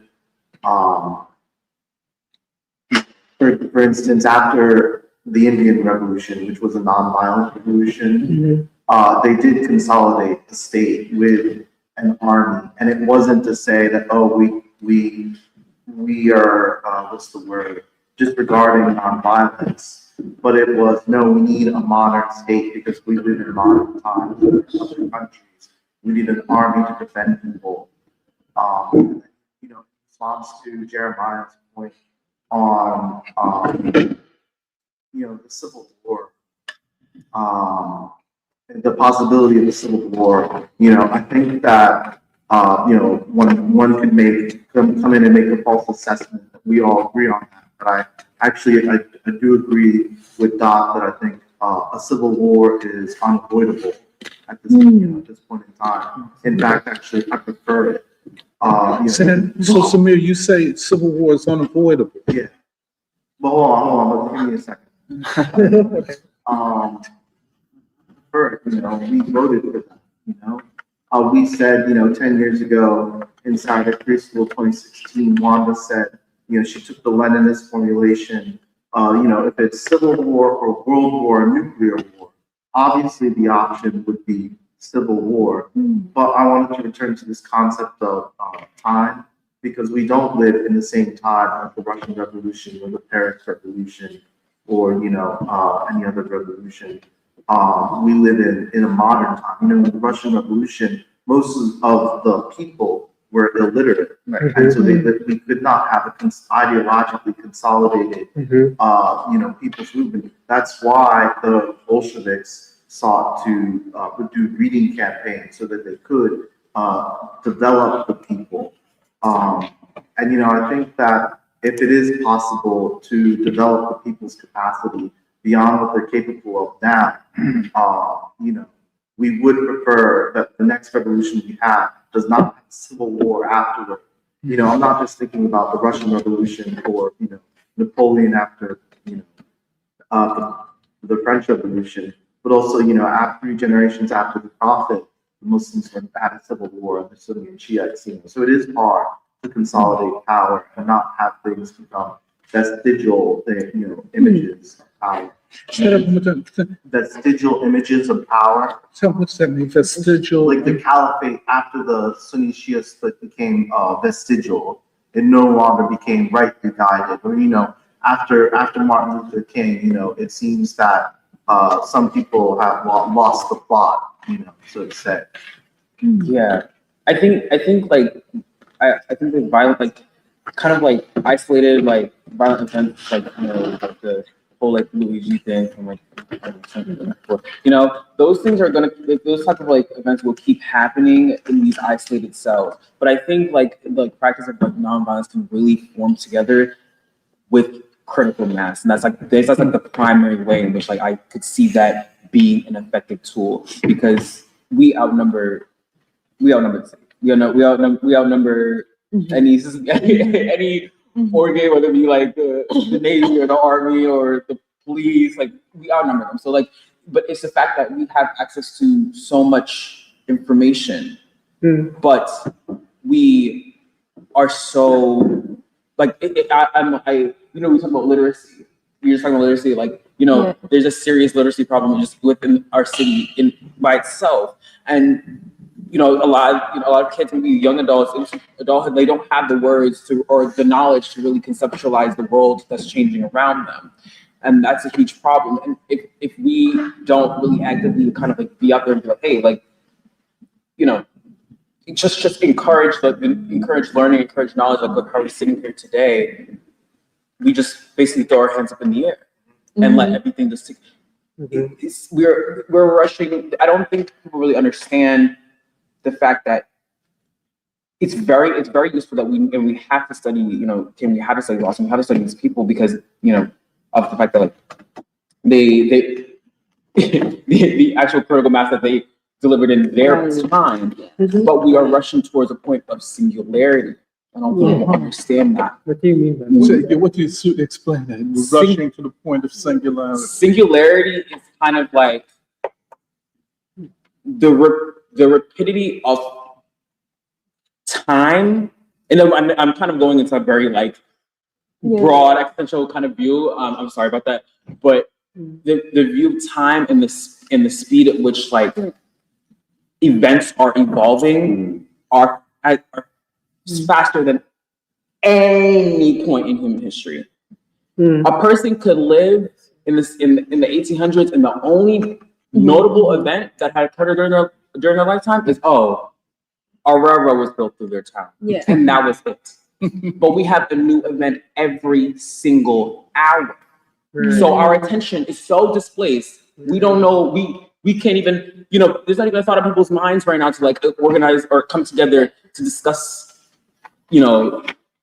These figures.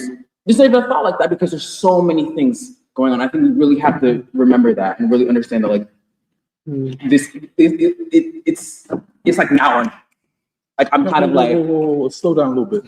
Why do you say now or never? Now or never meaning and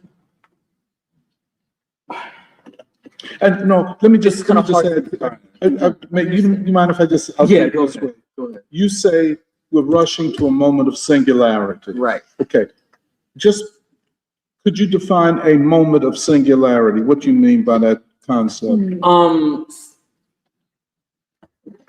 It's basically the consolidation of just like, it's very easy to picture in my head, but it's like consolidation of like knowledge and like it's really hard for me to describe. No, so let me just ask, because the concept singularity is often deployed by fundamentalists or even right-wing white Christians. Yes. Okay. Yes. So the concept of singularity is a thing of meaning end times. Right. And the reappearance of the Messiah. Now, okay. I know. I understand. I understand. I mean, are you using it like they use No. it? Okay. Okay. I'm using it in the sense of like just the speed at which change. Okay, let's speak occurs. about the speed at which change occurs. Not in the sense of like, Okay, so we're not talking about an end we're not state. like an evangelical kind of way. Okay, No. we're not, so we're talking about change Change. and the rapidity with which change is occurring. Right. And therefore, it requires of us Greater. To move now or never, or just really emphasize this type of education. Okay, okay. And as it ties into the I can agree literacy with part and A different quality of the political and ideological moral education of the people. right. We'll go, Thank you, Kristen.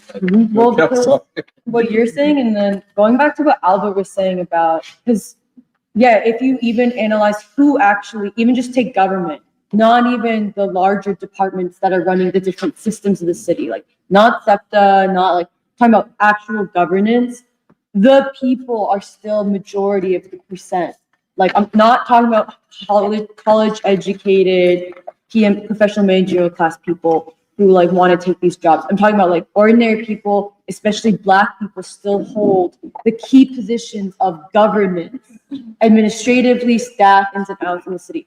But the question becomes, the two questions are, one is actually us assessing the democratic capacity and consciousness of those people, which I would still say is pretty high based upon our experience with institutions like Mother Bethel, the Nation of Islam, like what people are still, like even polls of how people are generally opposed to the war in Iran. But the second question is still the question of whether you want to call it the vanguard or leadership, there still must be a movement and revolutionary leadership that is influencing, has enough positive and moral vision of the future, a complete vision of the future that would enact a certain force, like Albert is saying, on even the people who are running government to make a choice, to put a choice.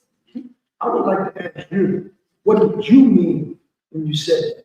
Like, give me an example, because I agree with you, but I'd like to see an example. What do you mean by? You said the people are already running. Yeah. So who are these people? Like, because I think there's a difference. That's what I'm asking. You said people are already running. Who are the people? Which people you're talking about? Well, let's be direct then. I work in an office that's probably 60 or 70% Black. Okay. Yeah, and the district administrator is Black, the manager is Black, the supervisors are all Black. So this is what I mean, that the people actually are in key positions that actually decide how the local state or local offices are run. And this is true in Somerset District, this is true in Shelton District, in West District. I think all of these offices are predominantly like Black people in supervisor or managerial or administrative positions. And if somehow on the federal level, like the government were to collapse, these offices wouldn't collapse. I think the people would still be able to hold it together. They know how things are run. They just wouldn't have a top-down directive telling them this is how things should be done. This is the law that we have to follow. If there was no like federal law they had to follow anymore, I think they would figure out for themselves what is right or wrong for the local needs of the people. Does that make sense? Yes, I want to give you nuance. I disagree with that. I did disagree with your conclusion, and I'll give you an example of why your conclusion is wrong. Not just disagree with you, but you're wrong.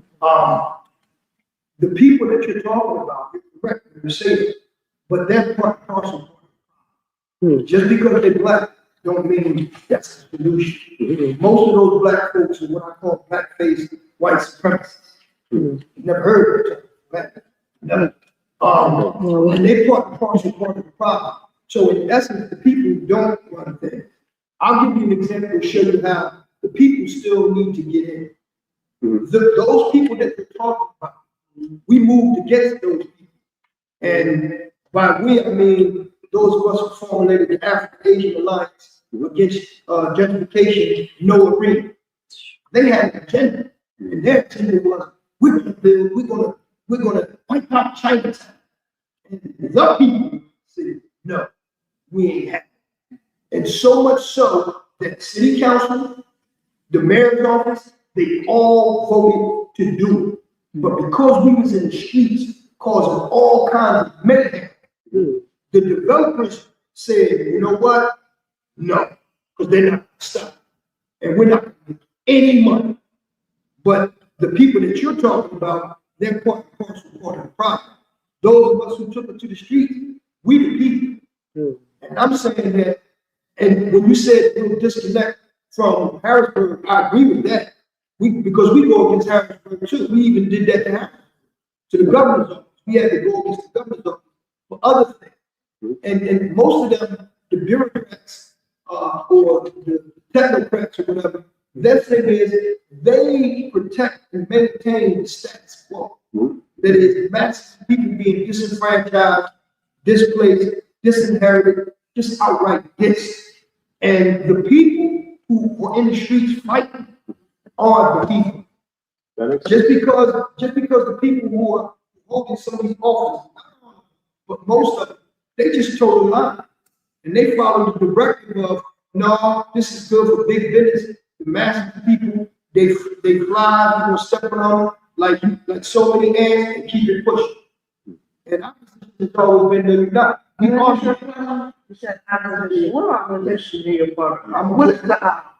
part of maybe 20 different. What's your name? What we teach. Can you name one? I can name multiple, but let me give you another philosophy. Okay. Our philosophy is we attack multiple genres of injustice. We, now, Yeah, we is, everyone. no, it's, I said we is for democracy, GOD, Guardians of Democracy. That's one of them. All right, then. Community. I mean, what do you mean? Does it mean that I start a group? Yeah, No. All right, any other one? yeah, we're good. I'm gonna Google that, so I can talk to my. Yeah, it's a national. That's Okay. That's it. Knock yourself up. Community justice partnership. Okay, thank you, brother. But like I was saying, Yeah. we are, Well, I guess, those folks are representative, even though they were duly elected.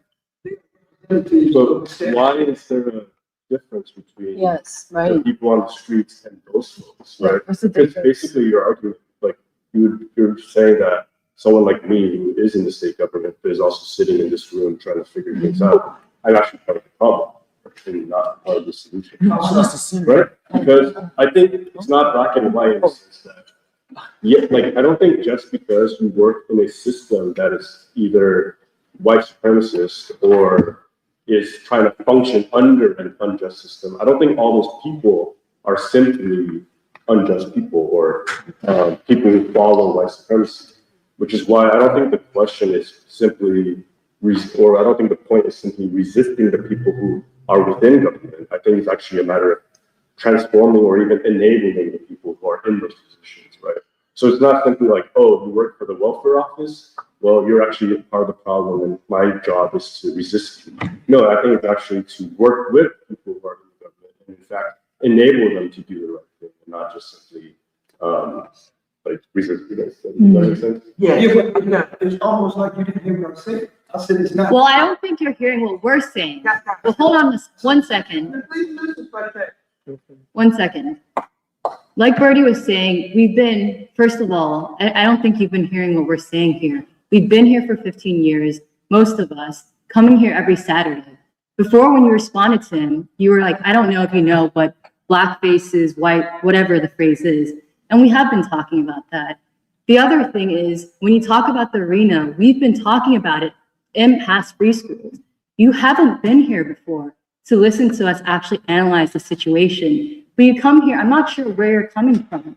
We have an agenda right here that we're talking about. I'm not sure, you said you're part of 20 different organizations.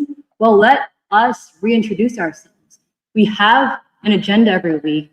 If you're part of the agenda, sure, come, join us, we're welcoming. But you can't, whenever someone says something, you can't be like, I disagree with you. I disagree with you. I disagree with you. What's your point here? I mean, I'm sorry, I have to interrupt. Kind of the We've point been of very what- patient here. Kind of the point that brought me to preschool and, we were going forward is the fact that like, and I've said this before, like, it's sort of a collective, like, consciousness. And I think, and I agree with that. You can't just, like, disagree. It's like, that it's like, it's a friction. We want to come to a constructive and build upon, like, okay, so this is why, I don't really believe in that. Okay, well then but you can't just like shut each part down. I think that's the problem that, other people are having in the group right now. And like, I'm cool with that. I'm cool with that. Because then if we layer, I would like to respond to what she said. No. Wait, can I just ask, maybe don't respond to her right now. And I'm very, I appreciate you very much and your concern with the fate of humanity and of Black humanity. But as she did say, every week we have a specific agenda. And this week it is to discuss, we were really trying to work out, maybe we should get back to it, Lawson. And I did not, and we wanted to do Henry Winston too, two men separated by 11 years, but who were trying to solve the same problem, more or less, which is our problem. And I think as you identify it, your problem as well. Without question. The problem of freedom and how to transform a system in probably the deepest crisis of its history. Right. And of course, we're a small group and we have a lot of ideas. And, ideas have their own power, as you know. And so that's what we're trying to do today. I know, just to recalibrate a little bit, Emily discovered an unpublished manuscript of James Lawson's, which is very interesting. Some of us have been reading his recently published autobiography.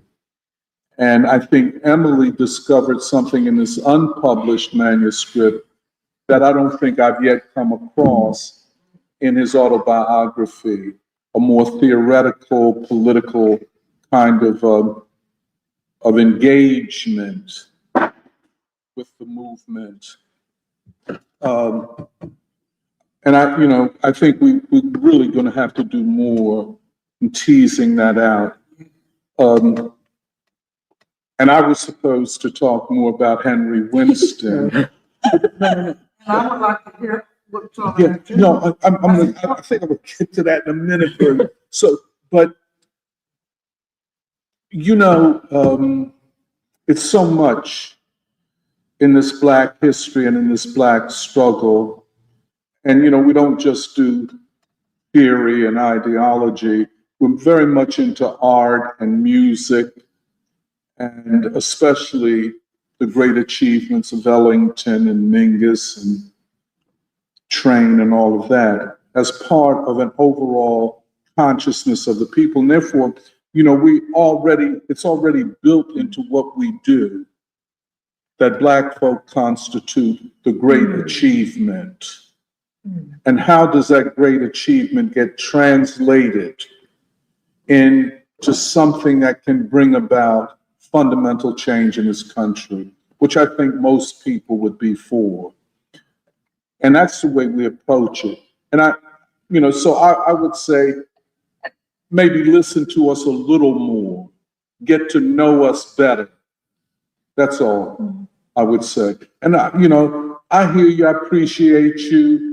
And I don't know what part of Philly you're from. I can tell you. Great state of North Philadelphia, city of Richard Island. What part of North Philly? Richard Island. Well, that's where I'm from. 12th and Wallace. Born in Island. Born in Richard Island, 813. Okay, well, look, we got a lot to talk about, but not right now. I'm from 12th and Wallace and still live there. Wow. We got a lot to talk about. Do you know the DeBrest family?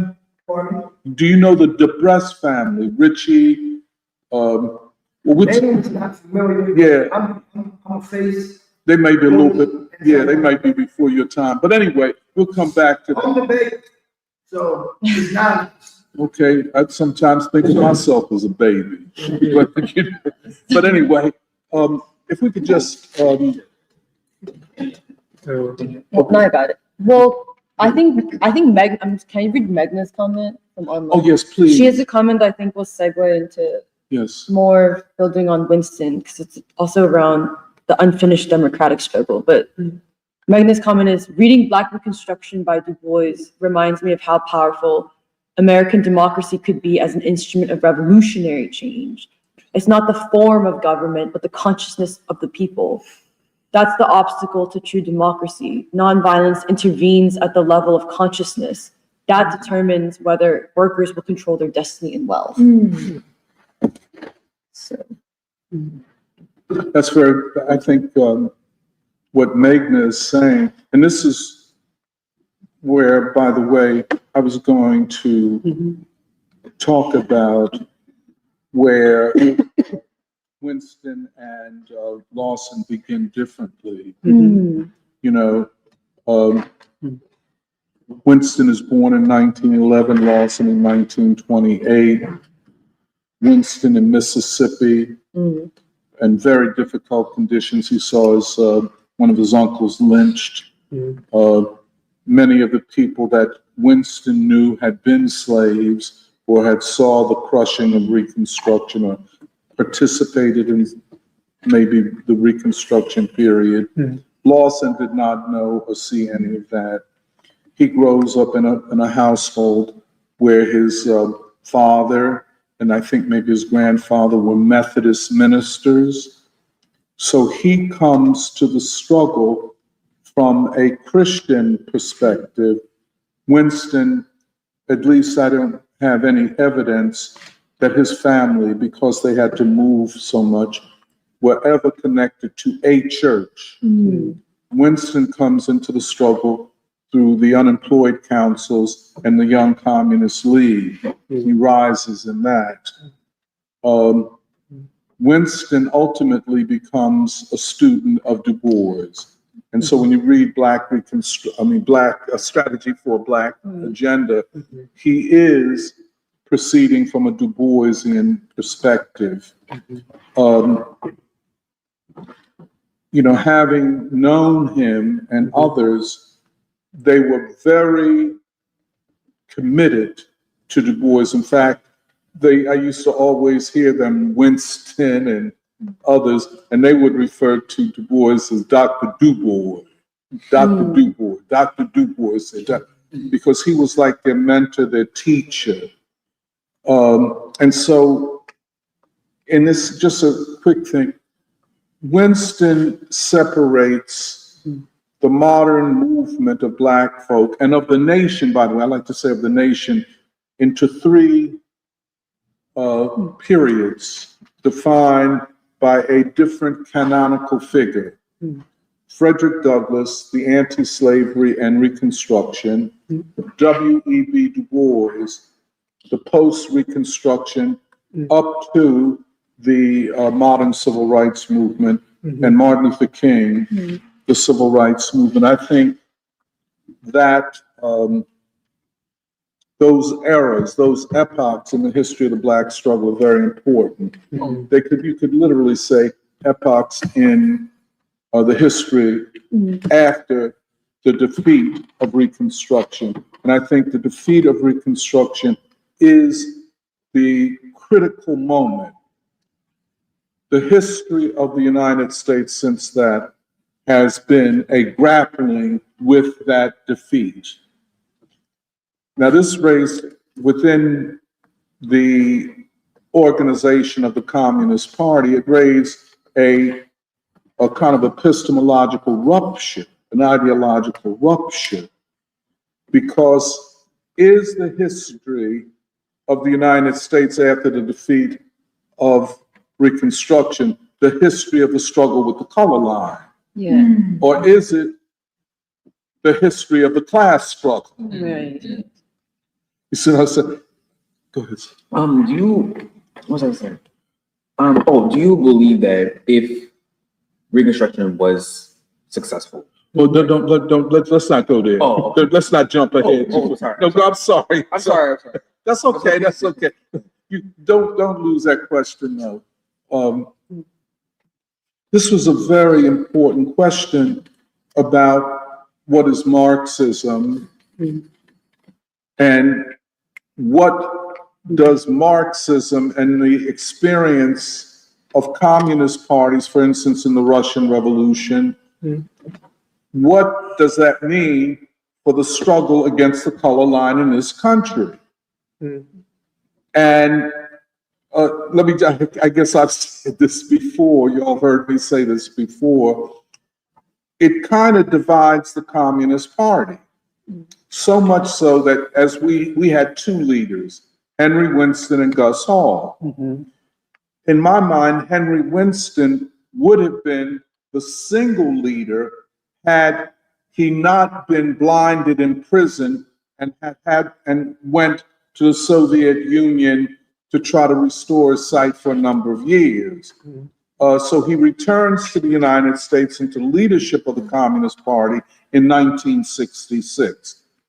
So many people took this, Winston Black, Gus White, as a symbol of the unity of Black and white in the Communist Party. I think that was a very superficial way to look at it, as though Winston was a symbol of something and Gus Hall was the substance of something. So, does that make sense? Yeah. So, Gus represented the working class struggle, which was the overarching struggle, and Winston represented the Black struggle, which was a less significant struggle. When in fact, and this I get from you, Jeremiah, the general and the specific. Was Winston actually representing the general struggle of the American people as such, or was he representing only the specific struggle of Black people? I would argue that Winston's reformulation of race and class, or class and race, was speaking to the totality of the American people's struggle. And those three stages, the Douglass, the Du Bois, the King, not only represented eras or epochs in the struggle of Black people, but decisive epochs in the history of the country. And so I say all of that to say that, for instance, you get, communists or Marxists, Leninists or radicals who want to talk about class, but do not understand the oppression of this decisive part of the American working class, the Black proletariat. And that is Winston's beginning. I think that this is also where Lawson was. This question of the seizure power, maybe that word is too reminiscent of the Russian Revolution, but what we're talking about is a democratic government of the people, a government of the people, for the people, by the people, which is the opposite of what we have now. And to resolve the great crises of war and white supremacy and poverty and so on, you must have a government that is about the people. And I'll just end here. Lawson was grappling with the question of democracy. Winston was grappling with the question of democracy. Winston dies in 1986. It is a different moment. Somebody said it's so different than in 2010 or 2019 when Lawson was still alive trying to think this out. The question of nonviolence, I think we should restate this again, is not a question of passivity. It is a question of the people deciding to withdraw from a system until the system cannot function. And that is what Montgomery represented in its purest form. And that is, I guess, as you say, that is a recognition that the people must take power objectively. But I think there are strengths and weaknesses to both Winston and Lawson. And sometimes I prefer Winston's approach because Lawson begins from Methodism and the Bible. And he, you know, in his early days, you know, he wants to unite Christianity.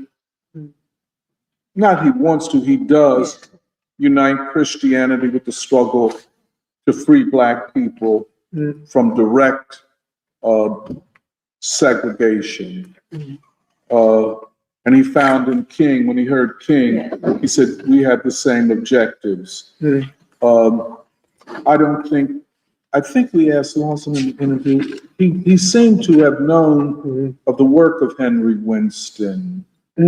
There was actually there's been on the Stanford archives, there's letters, I think when Winston was blinded, I think King sent a letter to Winston. Yes. Yeah. And I guess that's the whole thing, how advanced King was. Now, this other thing that we've been talking about, that in the throes of the civil rights movement, SCLC represented the coming together of the most revolutionary forces in that movement. It would continue to evolve. And I think that's what Lawson may have meant about the Birmingham movement. Because Birmingham was a decision on the part of King and SCLC to go to Birmingham. And there was opposition. And that's where we get the letter from the Birmingham jail. They go to Birmingham to break the system of racial segregation. A lot of people say, well, Albany was a victory. I don't see it quite that way. No, everyone accepted Albany as a loss. As a loss, that's right, that's right. And they say, no, we are going to take a victory. We're going to Birmingham. In the same way that they made the decision to go to Memphis.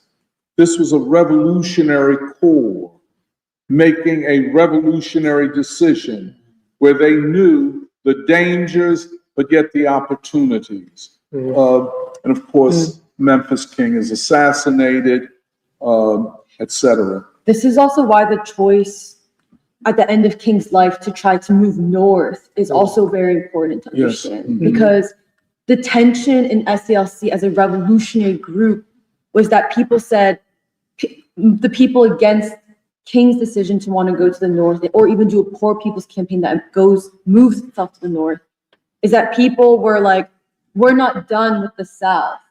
People wanted to first completely finish the South, and King was making an ideological point by saying, there is no such thing as finishing things up in the South, because what we're in battle against is actually an entire system. It's a national system. We are trying to fight to achieve democratic power. So that is what the significance of moving north represents. Yes. Yeah, and actually Diane Nash herself said she was part of the camp that said, I don't want to go north. Yes, Diane Nash was part of the camp. Why did she say she didn't? Because she said that we're not done finishing our work in the South. And King felt a sense of like, at this point, there is no such thing as moving forward, even in the South, in this struggle, unless we are battling what is really facing. But you know, that's interesting. Maybe they argued it as we want to stay in the South, but I think that the argument was really, do we take on the war in Vietnam? Interesting, okay. You know, that was the question. And do we take on poverty and the war in Vietnam, along with racism, the triple evils? Because, you know, Andy Young and maybe John Lewis, a whole part of the day-to-day leadership of SCLC said, no, King, we're tired. King, you're taking on too much. King, we're not able to do this. But what they were saying is, King, you want us to now take on the government as such, the war makers. It's one thing to take on Bull Connor in Birmingham or Governor Wallace in Alabama, but now you're talking about taking on the government, a nation that has committed itself to a war, and then you want us to connect the civil rights movement to that.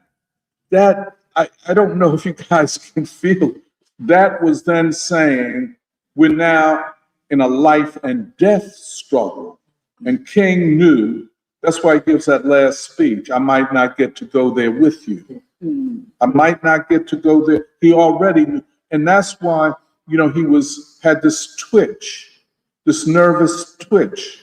And Harry Belafonte said, Martin, what's wrong? He said, I don't know. And then he said, Harry Belafonte says that King visited his house a few months later, and he asked King, he said, well, you don't have that twitch anymore. What did you do? He said, I've come to terms with my death. Once he took on that war in Vietnam, he knew that he was taking on the ruling class, the ultimate revolutionary duty. And How many do you think you made a mistake? By criticizing? You think MLK made a mistake by criticizing the Vietnam War? no, he took on the supreme revolutionary responsibility.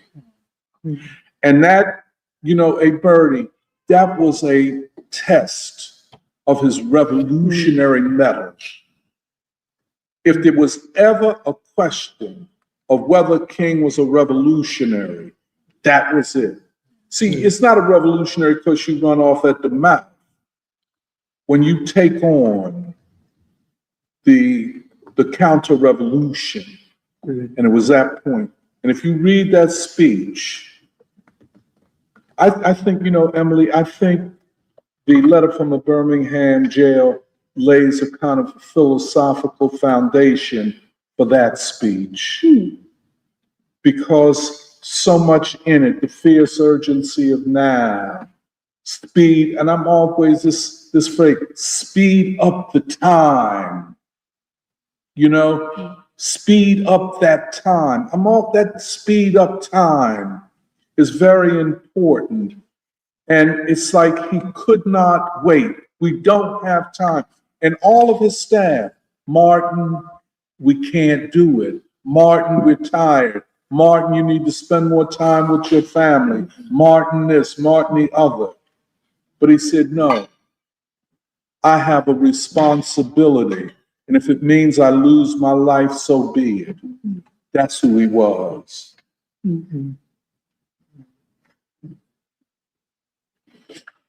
Yeah,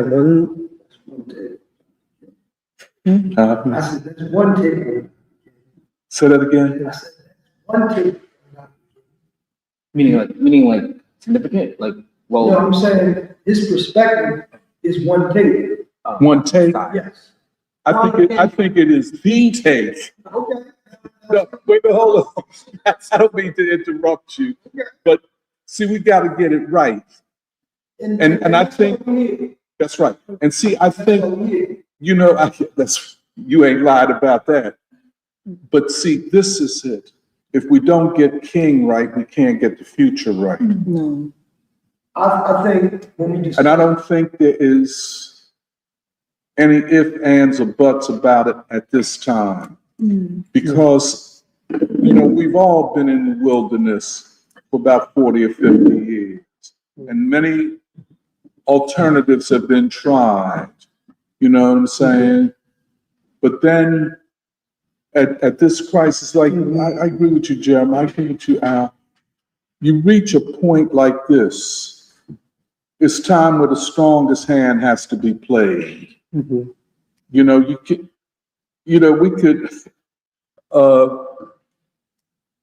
there are many hands to be played. But what is the strongest hand? What is the hand that will benefit the people? And we call what is called the Civil Rights Movement. We call it the Third American Revolution. And I think we're right about that, incomplete though it was. Mhm. So this is what we're doing. Right. I hear you. I hear you. And I'm from 12th and Wallace, not far from you, 12th and Parish, man. Okay. Well, I wanted to say, regarding Winston, something that I feel I didn't appreciate before, but I feel I appreciate more now, coming back to strategy for Black Agenda, is I think especially towards the end when he does that chronology and that kind of how do you say, like that progression from, because he goes back to even like Denmark Vesey, Nat Turner, Frederick Douglass, Du Bois, Paul Robeson, Martin Luther King. And I think sometimes it's easy to underestimate Winston being at least one of the two main leaders of the Communist Party. I think it would have been very easy for someone like that to adopt what I think is the kind of overriding tone that most leftists adopt when they talk about like basically Black people or like a leader like King, which is to be like a kind of condescension of like basically, because it is so clear when you read strategy that Winston did have a very clearly defined worldview of Leninism, like Marxism, Leninism, and he talks about it, and it's very coherent. And so I think it would have been very easy for someone like Winston to basically go a route of like basically not taking someone like King seriously. Yes. And I think for Winston to not just mount a defense of King, but to do this creative interpretation of King, I think it really showed me, especially this time, like I really do think that the Black freedom movement, it's like it opened, sorry, I know that Winston, like the whole thing, but I do feel it really opened, I think, Winston's eyes to something that I feel he was, like he was trying to pull the rest of the party towards it, but it's like, it was almost like it's like the movement itself showed him something that it almost was like the rest of the Communist Party was not able to catch up to, basically. And I think there were a few things that I found like really significant with strategy, at least kind of going back over it to, like for this discussion, the first of which is I think Winston, along with Lawson, especially because strategy comes out in the early 70s, Yes. Winston was trying to grapple with basically this emerging counter-revolution after the Black freedom movement, or to kind of try to overwhelm the Black freedom movement. And he says, actually, in one part, he says, the threat of this national strategy by the ruling class is so great as to overshadow even the betrayal of Reconstruction, the rise of the Klan, of lynching laws, and of Jim Crow. And I don't know, I just read the next. and he says, as Lenin said of this earlier betrayal, reaction in the United States today is prepared to do everything possible and impossible for the most shameful and despicable oppressions. And I feel like we should, I don't know, I think that was really eye-opening because, yeah, like it shows that Winston was taking seriously that like, basically he was witnessing in real time something that he was like, oh, maybe this is even worse than what happened with the defeat of Reconstruction and the rise of Jim Crow. And I think in some ways that kind of clarifies like even the terrain and context that we operate in. Yes. In the work of that. The other thing that I thought was really important, which is he says, and so in that context, he says, in the aftermath of the 72 elections, U.S. imperialism is seeking to develop new and ever more threatening offensives against the oppressed and exploited, both nationally and internationally. And he says, to regain the people's offensive against monopoly is the challenge of our time. This is the imperative that motivated Dr. King in his search for a post-civil rights strategy to restore the momentum of mass struggle based upon a new anti-war, anti-poverty, anti-monopoly program based on the coalition of the working class, the poor, and the oppressed of all races. And I don't know, he comes back to that word a lot, offensive, to regain the offensive and not a defensive strategy, which is ultimately what he diagnoses the Black Panther Party as representing, a defensive strategy, like the idea of survival pending revolution. And I feel like, yeah, and he has those like Winston has those other lines where he's like, he says, the end of the decade of civil rights struggles left the Black masses with a feeling of vast frustration. Not only had their condition failed to improve, but in many ways it had worsened. And so, he says, this frustration was simultaneously experienced by many young militant young fighters, both Black and white, whose despair turned to disillusion with the prior years of struggle. And so they were unable to differentiate the gains of the civil rights decade, basically from 1955 to 1965. They were unable to differentiate the gains of the civil rights decade in terms of unity, militant mass action, and consciousness from the deepening crisis that followed. And they did not realize that under capitalism, the most important fruit of struggle is the people's advance in unity and consciousness. And so in their frustration, these younger freedom fighters attacked the civil rights struggle itself, instead of seeing that it had created the bridge to the period ahead. Whoa. And I don't know, I feel like honestly, I feel like we're still dealing with that. We're still grappling with that. And I just think that that's part of what makes Winston so special is like, yes, he's a Marxist, yes, he's a Leninist, but also like you've written about so many times, like he's thinking in these creative ways. And I think that like, he really did take on that responsibility of having been so inspired by basically the Black freedom struggle and seeing it as actually having created the bridge, like he says, the bridge to the road ahead, rather than taking the position that many took in that time, the popular position among revolutionaries of being like, oh, King was naive, King was an integrationist, King didn't know what he was doing, nonviolence was naive. And in many ways, Winston is essentially mounting a defense of nonviolence itself as the path to militant mass struggle. Yes. And I don't know, I just feel like I'm like thinking, I'm kind of digesting a lot of it. Yeah. And the last thing I wanted to say, it kind of gets to an early part of the discussion, which is, I don't know, I'm really fascinated by Winston's use of the anti-monopoly coalition as a category. And in part, the reason why is because to come back to the question of Philadelphia itself, you had kind of raised this last week, Doc, but I feel like part of what I feel like we got a little bit confused about in the early part of the discussion is, on the one hand, where do we find governance, the places of democratic governance in the city? And then to me, that's a different question of who rules Philadelphia. Because like the question of governance, I think is different from the question of rule. Because if you were to ask who rules Philadelphia, it's not just the city council. It is basically what you would call almost like a consortium, a conglomerate of the local city government, but it's even more than that. It is the University of Pennsylvania. It is the banks. It is Comcast. It is basically like the actual, what Lawson would call the power brokers in society.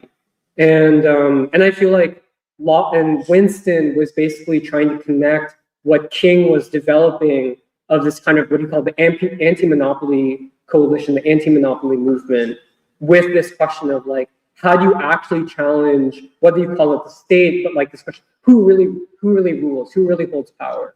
Which I think for us, it goes beyond even just who is in city council, or who is even in the administrative offices of like welfare systems that Albert is talking about. And so I feel like for me, it was important to kind of break apart those questions. On the one hand, who rules the city, which was also partially shown in the anti-arena movement in Chinatown, as opposed to like where are the places where there is democratic governance. However, it has yet to be manifest. I don't know. Those are some of the questions that like came to mind for me coming back to Winston this time. Can I add one comment, because I know we're getting close to 2. This is an idea from last week that I did want to look at more in the context of our like ensuing discussions. But like something I noticed with Lawson especially, but I think I saw it among like King and others as well, is that formulation of like militancy, like the nonviolent army, or talking Yes. about, like the more I look at it, even though I haven't seen it mentioned in that many places, the more I feel that this formulation of a nonviolent movement needing to essentially learn something from the violent mobilization of a worldview, which is like the army or the military. I feel that to some extent it is him really trying to theorize this question of a strategy against imperialism, a strategy to make war obsolete or to remove Yes. war from the system. Yes. And yes, I yes. appreciate a lot of like what we worked out today, and even you kind of resituating King as, I mean, forever transforming what the next stage of the democratic struggle would look like. And that when the people attempted again to mount the next revolutionary movement, it would have to begin at this question of war, poverty, and, you know, imperialism, poverty, and racism being one. Yes. But I just want to put this on the table because it was such a new idea to me, and I'm still trying to make sense of it. And like the book draft that Emily had looked into, I just looked at one chapter. Again, it was the one on nonviolence versus violence. And he has this note, and I want to quote it. He said, paramilitary, highly disciplined, united to be the pioneers for this kind of creative direct action. And preceding that, he talks about how he felt that most people involved in the Black freedom movement did not take seriously King's work to, quote, launch institutes, workshops, or experimental communities. Like I'm going to look more into this, but what I'm getting from our discussion is us trying to concretize what this potential, you know, I think it's going to be a nonviolent strategy against imperialism, like looks like. And then just one thing from that I wanted to add. Can I just say one? Sure. Nonviolent direct action. Yes. That's what it is. Yes. Yeah, and I think for the question of like the seizure of state power, you can tell me if like you agree or disagree with this, but I think of it more as maybe like an achievement of state power or an achievement of democracy through an achievement of the state. And I think I was getting tripped up a little bit by the language of like it being, you know, maybe like a single event. Yeah. Because I think in the nonviolent framework where, again, the ends already exist within the means, we're looking at a different type of revolution. Yeah, it's very different from a violent revolution. I mean, King says that. The aftermath of violent revolution is civil war, it is blood. The aftermath of nonviolent revolution is the creation of the beloved community, is the creation of the world house. And that's why I had brought up like the war in Iran as an example last week, because I felt it is one that has brought the consciousness of the world's people closer into one in terms of who are the forces of good and evil.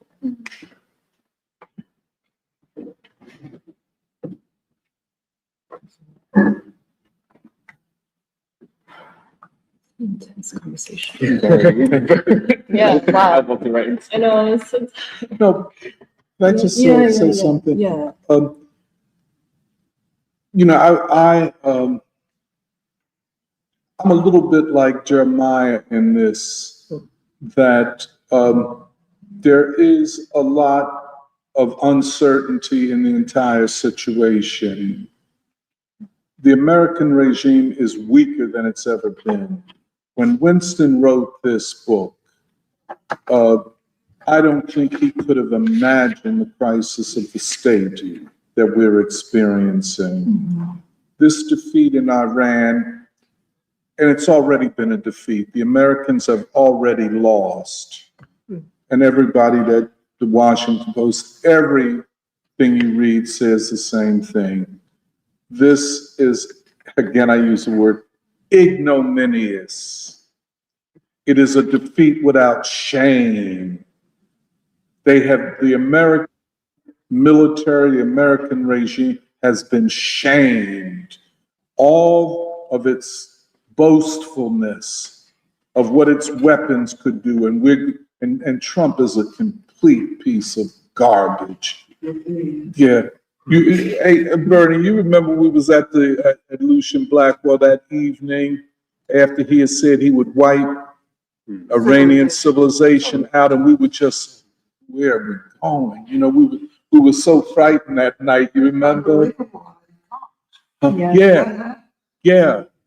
But here you have a civilization that would not do to the Israelis and the United States what was done to them, in particular, killing those 170 children and killing the leadership, the spiritual leadership of a country. They would not do that. They attacked the arms, the army and navy of the West. Because they have morals. What my point? There it is. And what they demonstrate is what we must achieve in this country. This is precisely it, that there are moral values, that there are moral standards, that human beings must treat other human beings in a certain way. We want to learn from the Iranian civilization, and of course others, but specifically in this time, them. And the Chinese. Absolutely. Can I introduce my brother? Thank you. That's your brother? My friend. That's your... His name is Basil. Hi, Basil. And I've been bragging on this group. Yeah, it's a wonderful group. Oh. Are y'all from Texas? Yeah, we're from Texas. You came from Texas? He didn't take him up here. Oh. Great. Okay. Okay. That's so nice. We have another appointment, but we ended at 2, or we're gonna go on. Well, we're gonna end about, I'm not gonna- yeah, it is 2. Don't get me wrong. But let me just say this, Bernie. But no, Michelle mentioned the photo. I would love to take a picture. Oh, yeah, we gotta take a photo together. Yeah. No, man, this, Special, Yeah. you know, I haven't seen my brother in a while. that's so sweet of you to bring your brother here. He makes me look like a political kindergarten. He can follow. Y'all are twins? I just said that he looks so much like. It's a 5 year difference. I'm the oldest. He is so political. He can follow everything. Both of y'all are very handsome looking. Got a good looking family, Bernie. Birdie, man. Bernie Sanders, Bernie, whatever. But, yeah, I guess, I don't. He's really enjoying it. He's turned me on to, who's it, Wayne Yee? When? He is my, I never heard of him. You mean, yeah, the Prime Minister of China. He's following Wayne Yee. Now I'm gonna start following. Yeah, he ain't no joke. He ain't, that's what my brother said. Well, you know, Super intelligent. in the free school, we have a lot of people from China, Yeah. and they speak Chinese. They speak English, and they speak the 2 major languages in the world. Yes. Well, Spanish would be up there. Huh? Spanish certainly would be. Yeah, but the two most powerful blocks. Oh, powerful. Yeah. Oh, yeah. Wang Yi, yeah, that's the, but I guess. Maybe, could I ask Emily or anybody, you know, do you want to conclude this? Is there anything you want to say? No, I think it was a great discussion. I think actually more and more I think there needs to be more of a discovery or understanding of King, like how you were talking about. King was more advanced. King was really that leader of the vanguard, and Yeah, and I think it was a good discussion. No. Yeah, and I think, you know, with everything that is said, you know, you read, you know, most white histories is President Johnson, President Nixon, the great leader of the nation then and now is Martin Luther King Jr. And I think we do need to know him more and we have to know him better. Yeah, but I think we can conclude. There were a lot of comments, but because we were having such a good back and forth in person, I didn't want to include all the comments. But we do appreciate your comments. So we'll see you next week. And we look forward to having another session. So.